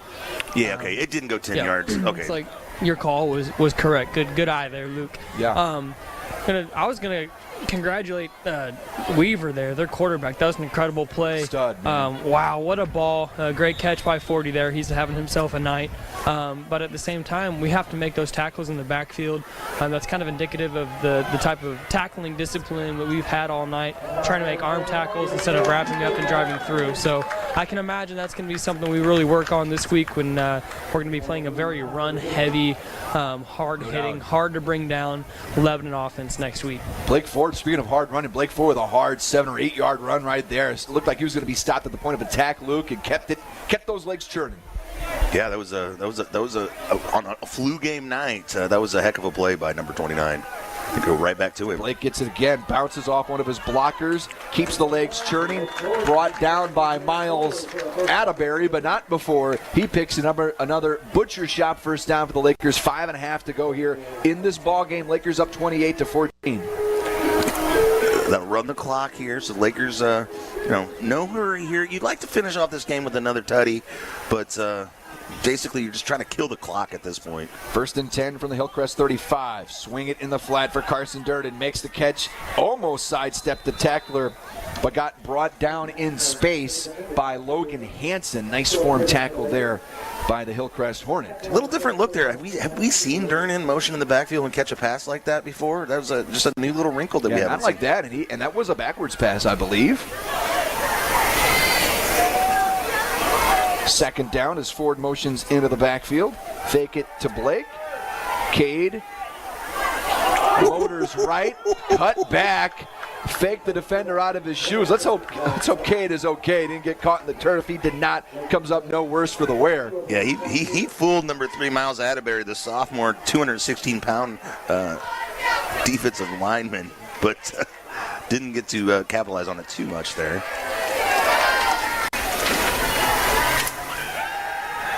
Durden fires to Edson, who makes the catch inside the 25-yard line. Pass and catch to number 3 and a butcher shop first down. High-level catch by Edson there in traffic. Good. Knew he was going to take a shot there, and picks up the first down, sends a Hillcrest Hornet to the turf.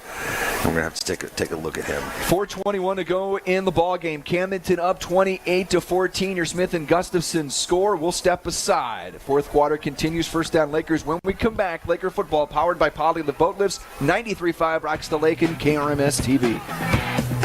High Brothers Lumber and Millwork is proud to be a locally owned business, supporting our local communities and employing local people. For lumber, hardware, plumbing, electrical, floor covering, kitchen cabinets, Valspar paint, and an extensive selection of windows and doors, stop by and let High Brothers help you.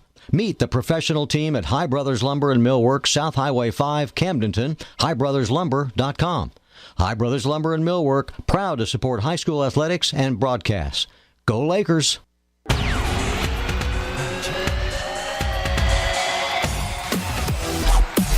We bleed purple. Do you? It's Laker football on 93.5 Rocks.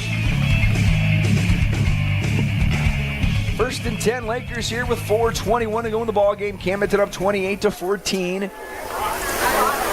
As another Hillcrest Hornet banged up there. And that's the aforementioned 42, the one young man who's not on the roster but has made some plays here tonight. We hope he's okay. First and 10 here, Lakers just inside the Hillcrest 25-yard line. Empty backfield for Cade. Now Blake will motion into the backfield. Play action.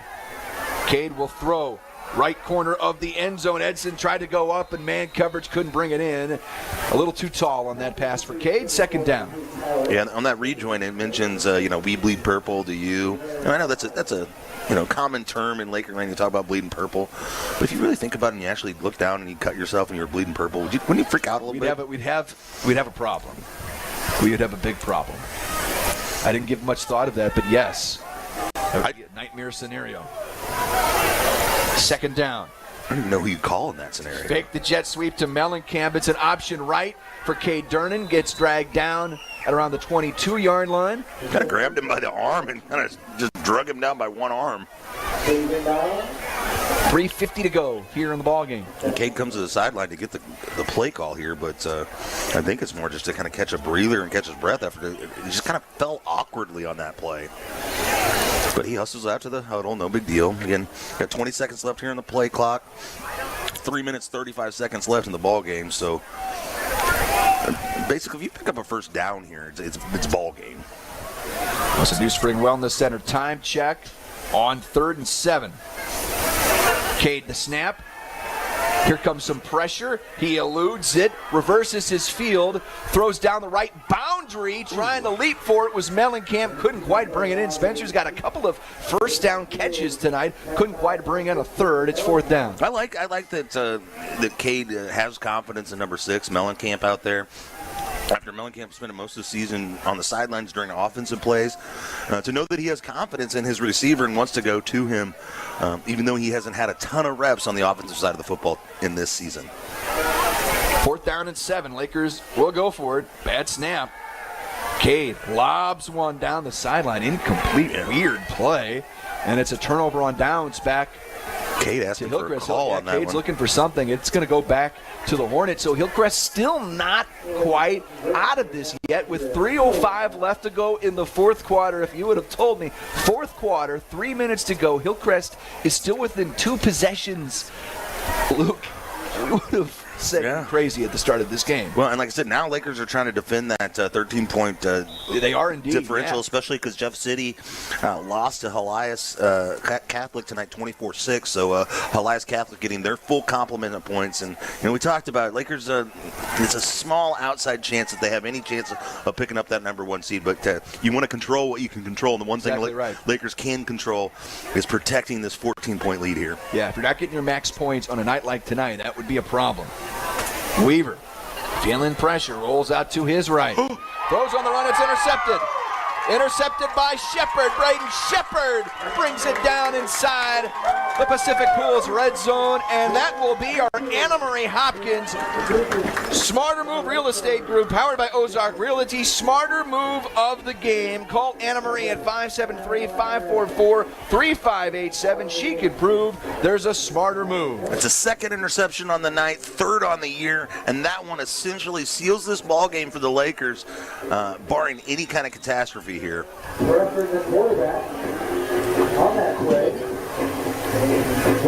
Big play by number 88, and the Lakers have it inside the Pacific Pools red zone, 1st and 10. Again, they haven't operated much inside the Pacific Pools red zone tonight. They've made a couple of big explosive plays to score touchdowns, but they'll have a chance to tack on another here.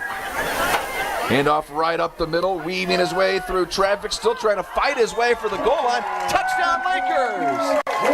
Blake Ford to the house. And that will do it here from Bob Shore Stadium.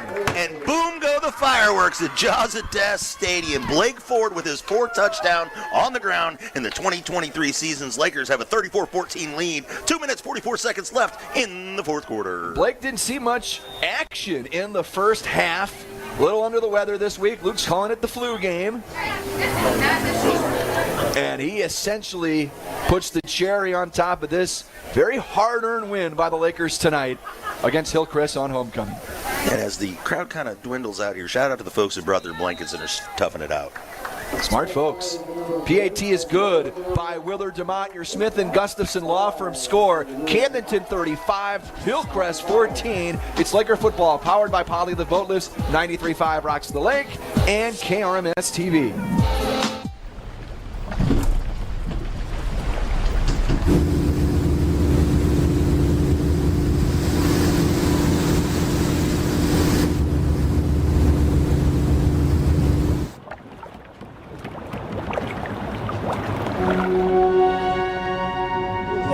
From total joint replacement to the times that matter most, our commitment runs deep.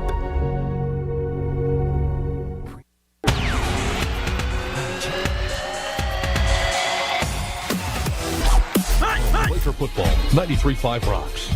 We'll get on to Jace here in just a couple of moments. 35-14, the Camdenton Lakers on top.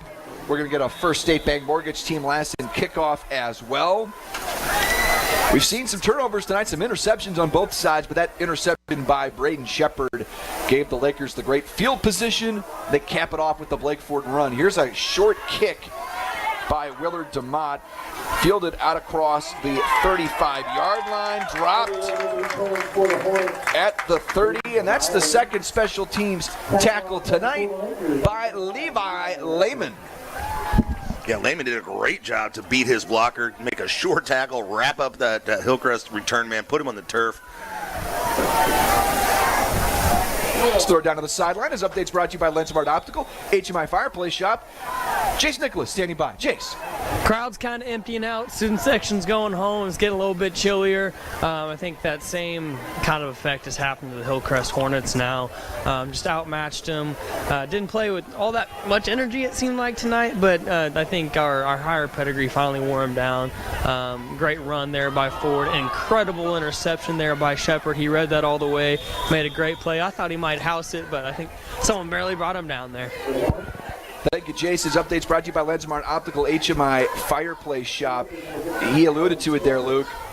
Camdenton did not have their A game tonight, and if you press them a little bit, it's probably closer to like their C- game, and you're still able to take care of business. There's something to be said for that. Yeah, for sure. For sure.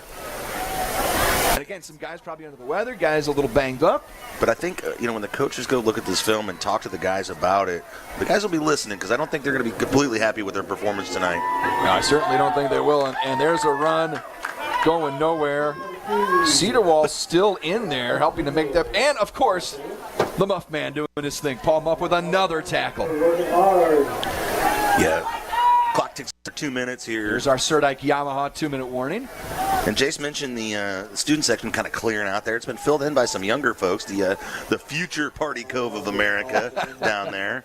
And it makes me wonder if is there a homecoming dance tonight? What's the deal? Maybe they just need to go get ready for that or something. Speaking of homecoming, we'll talk about who won the crowns tonight after this play. Or maybe we'll do it after this penalty. It's the top deck penalty flag procedure against the Hillcrest Hornets. Go ahead, Luke. Yeah, it looked like Mia Whittle was the homecoming queen, and Joseph Holt, who helped us out on our Laker broadcast last season. Oh, yeah, absolutely. So is the homecoming king. So I'll have to go find him somewhere and talk to him about it. Jace, you were some royalty in your day. Is that right? Yeah, I got to bring home the court warming award there. I won that with Riley Glissendorf. I don't know if you guys remember that name or not, but her older brother was a fantastic lineman here for Camdenton years and years ago. Her and I were good friends through choir and different activities like that. But yeah, that was fun. But I don't think that dance is tonight. I think everyone just got super cold. I think the dance is tomorrow night. Big sack by the Lakers. Another big sack. That's Blecker again making the play. And a huge tackle for loss, huge sack, and the clock winding down. A minute to go in this ball game, homecoming 2023, and fun night on 93.5 Rocks the Lake. And I want to thank again all the fine young students with the LCTC that helped put this production on. Youngsters certainly interested in getting into in the television and radio and multimedia industry that we're a part of, that the kids know, other than like radio where we know a little bit about, everything else in terms of multimedia, Luke, the kids know more than us. That's where we're at now. Yeah, I mean, I know how to, tweet and stuff. Here's another high snap on that punt. It hits at the 42-yard line. And it takes a little bit of a Camdenton roll down to about the 40. It'll amount to about a 15-yard punt. I can send a meme GIF and a text message, too. I picked that one up. You know what I still can't do? I can't send a Twitter link in a group chat. It always shows up with like that little, like it says X and a little bar around it. And I want to be able to show that link where it shows the whole tweet. I've got no idea what I'm doing. You know what I'm talking about? Maybe, and maybe it depends on who's in your group text and if they have it the right. Well, right, but that's a problem too for anybody that, God love you, if you've got a non-iPhone, and I don't want to sound like an iPhone snob, but that's part of it too. I digress. There's a knee, and the final play of the ball game is Cade Durnan marks a Camdenton Laker win here tonight. Homecoming 2023 belongs to the Lakers. A hard-fought affair, a valiant effort from the Hillcrest Hornets. A 35-14 win here tonight for the Camdenton Lakers. We'll step aside. Coming up next, the Ellerman Roofing, a division of Times Corp post-game show. We'll tell you all about this Camdenton Laker 35-14 win. 93.5 Rocks the Lake, KRMS TV. It's all powered by Polylift Boat Lifts. Back after this. If you have a residential or commercial new construction project, remember Ireland Construction. They handle remodels, construct steel buildings, and provide a variety of other services. Ireland Construction strives to meet and exceed the needs of their customers in a timely manner within your budget. Visit their Facebook page to view some awesome pictures. If you're thinking about a construction project, contact the best at the lake. Russell Ireland, Ireland Construction, 573-434-0786. Alley Home and Howe Funeral Home, your hometown funeral service provider, has been proudly supporting Camdenton and the surrounding communities for 90 years. At Alley Home and Howe Funeral Home, we believe in giving back, remaining visible, and serving the communities that have welcomed us through the years. Our hometown staff is active in volunteering at local organizations. Brett Edson and the staff at Alley Home and Howe Funeral Home are proud supporters of Camdenton Laker Athletics, and we wish all of our student athletes the best of luck in the upcoming season. 1, 2, 3, Lakers! Hi, this is Jason at Hewlett Chevrolet Buick GMC in Camdenton. I want to tell you about our award-winning collision repair department. We can repair any make or model and make it look like new. Our staff is second to none and works hard to get you back on the road as fast as possible. We offer free transportation for your convenience and peace of mind during the repair. Come see us today for all of your collision repair needs at Hewlett Chevrolet Buick GMC in Camdenton.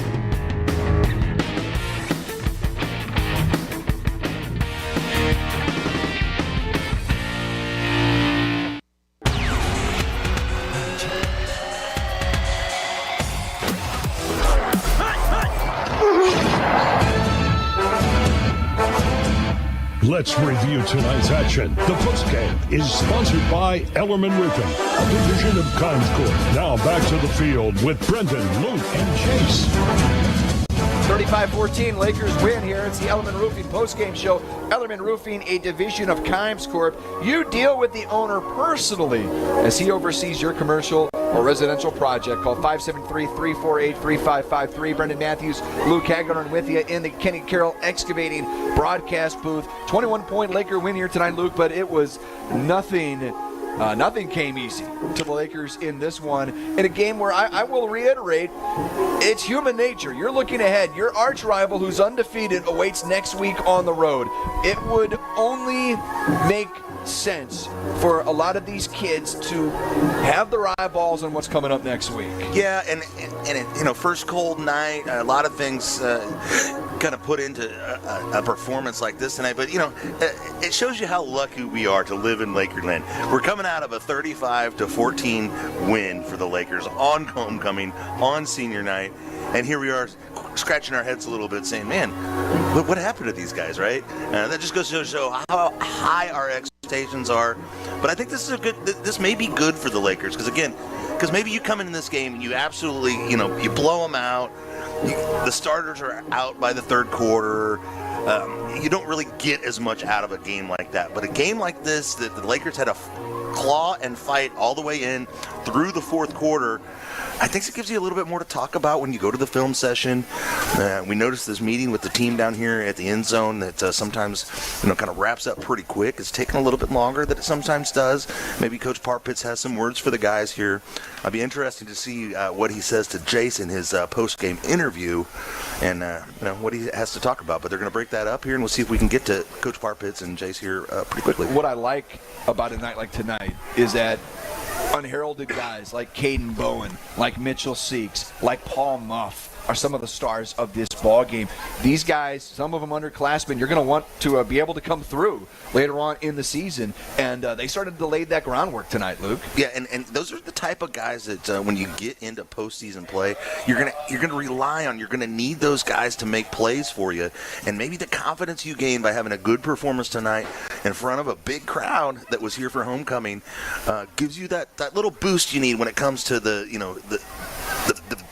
big time plays, those plays in the postseason that are so crucial. We'll have Parpitz here in just a couple of moments. We've got our Stover Carpet and Drapery highlights here in a little bit. We're going to get you some stats powered by EconoLift Boat Lift. Your Golden Port Shop, of course, sponsored by The Butcher Shop. One more update from Jacob inside our BG Tree Service Score Center.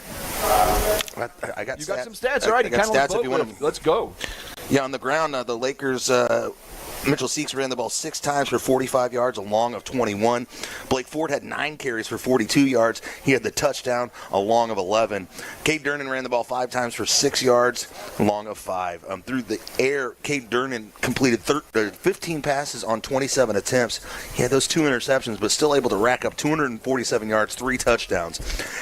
Spread that ball out pretty well, just like he has all season long. 4 catches for Kyle Edson for 98 yards and a touch. Blake Ford had 4 catches for 63 yards. Blake Ford, for coming into a flu game, gets it done through the air and on the ground. Spencer Mellencamp had 2 catches. Good to see that. Like to see both first downs. Yeah, like to see Spence getting involved in the offense arsenal as well. Carson Durnan, 2 catches for 14 yards. Let's see what else we got here. That's about it for stats, I think. EconoLift Boat Lift brings you those stats each and every week, and that's building quality boat lifts right here in the USA. Find them online, econolift.com. We'll check in with Jace here in just a second as we wait for head coach Parpitz to come on over and chat about this win tonight. And I'm sure, and this is, as a coach, you love to be able to have things on your checklist to go over. There'll be a lot of things to work on this week leading into this Lebanon game, Luke. Yeah, it's a lot to go over. If it doesn't take a whole lot to get motivated to go play a Lebanon team regardless in any week. But coming out of a game like this, again, it's so weird to say on a 35-14 win, we've got a lot of positive things to say. Like I said, a lot of guys showed out tonight that we haven't really talked about a whole lot. But I do think this was a good game for the Lakers to really prepare for what this next portion of the season will really determine in Laker lore where this team kind of stands. Right? It's from here on out that kind of determines how we look back on the 2023 season. Wrong segment, Luke. Laker lore is in pregame. I know. That's Summit Natural Gas pregame show. You'll be able to check that out next week, right in front of the Camdenton Lebanon game. This is the Ellerman Roofing post-game show. Ellerman Roofing, a division of Kimes Corp. And week 2 against Kickapoo. This team bounced back really quick, and this was not a loss. But I have a feeling there's going to be that type of bounce back, similar to what we saw in week 2, where it's a bit of a wake-up call, and it's going to allow these coaches to send that kind of message that I think, like you said, it's not going to take anything to get up for next week. But I think the timing of this, where this was not a dominating performance, I think bodes well for the Lakers. Yep, like I said, kids are going to be able to enjoy, homecoming festivities, all that stuff. But when they get back to work on Monday morning and they take a look at this film, they're going to find a lot of places where they feel like they could make some improvements for sure. Let's go down to the field. His updates brought to you by LensMart Optical, HMI Fireplace Shop. Jace Nicholas is standing by with the head coach of your Camdenton Lakers, a victorious Par Pits. Jace. Coach, at the end of the day, we got the W, obviously. Got the fireworks here at JOD at the end of the night. We're very happy about that. Maybe that game was a little bit weird. It seems like the energy was kind of funky there at the beginning and a little bit. Can you tell me maybe what that was about and what the message was to the guys to get them going? Well, it's tough.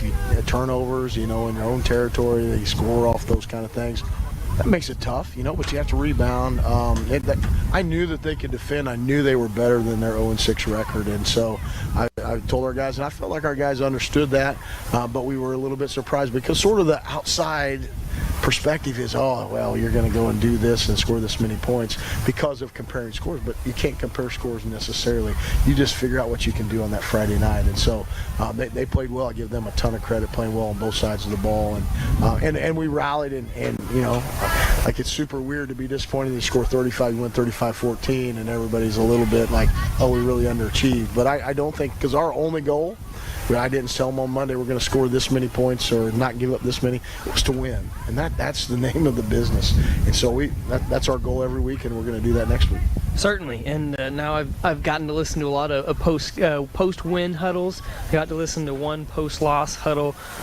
This huddle felt a little bit more like that Week 2 loss to Kickapoo than some of the wins that we've had. How do you think that's going to affect and motivate these guys this week in practice as we look toward a really good Lebanon team? Well, I felt like we improved the week after the Kickapoo loss as much as we have all season. So hopefully we can improve. And I told them to not get their head down because we won, and that's the whole goal. And it's hard to win sometimes.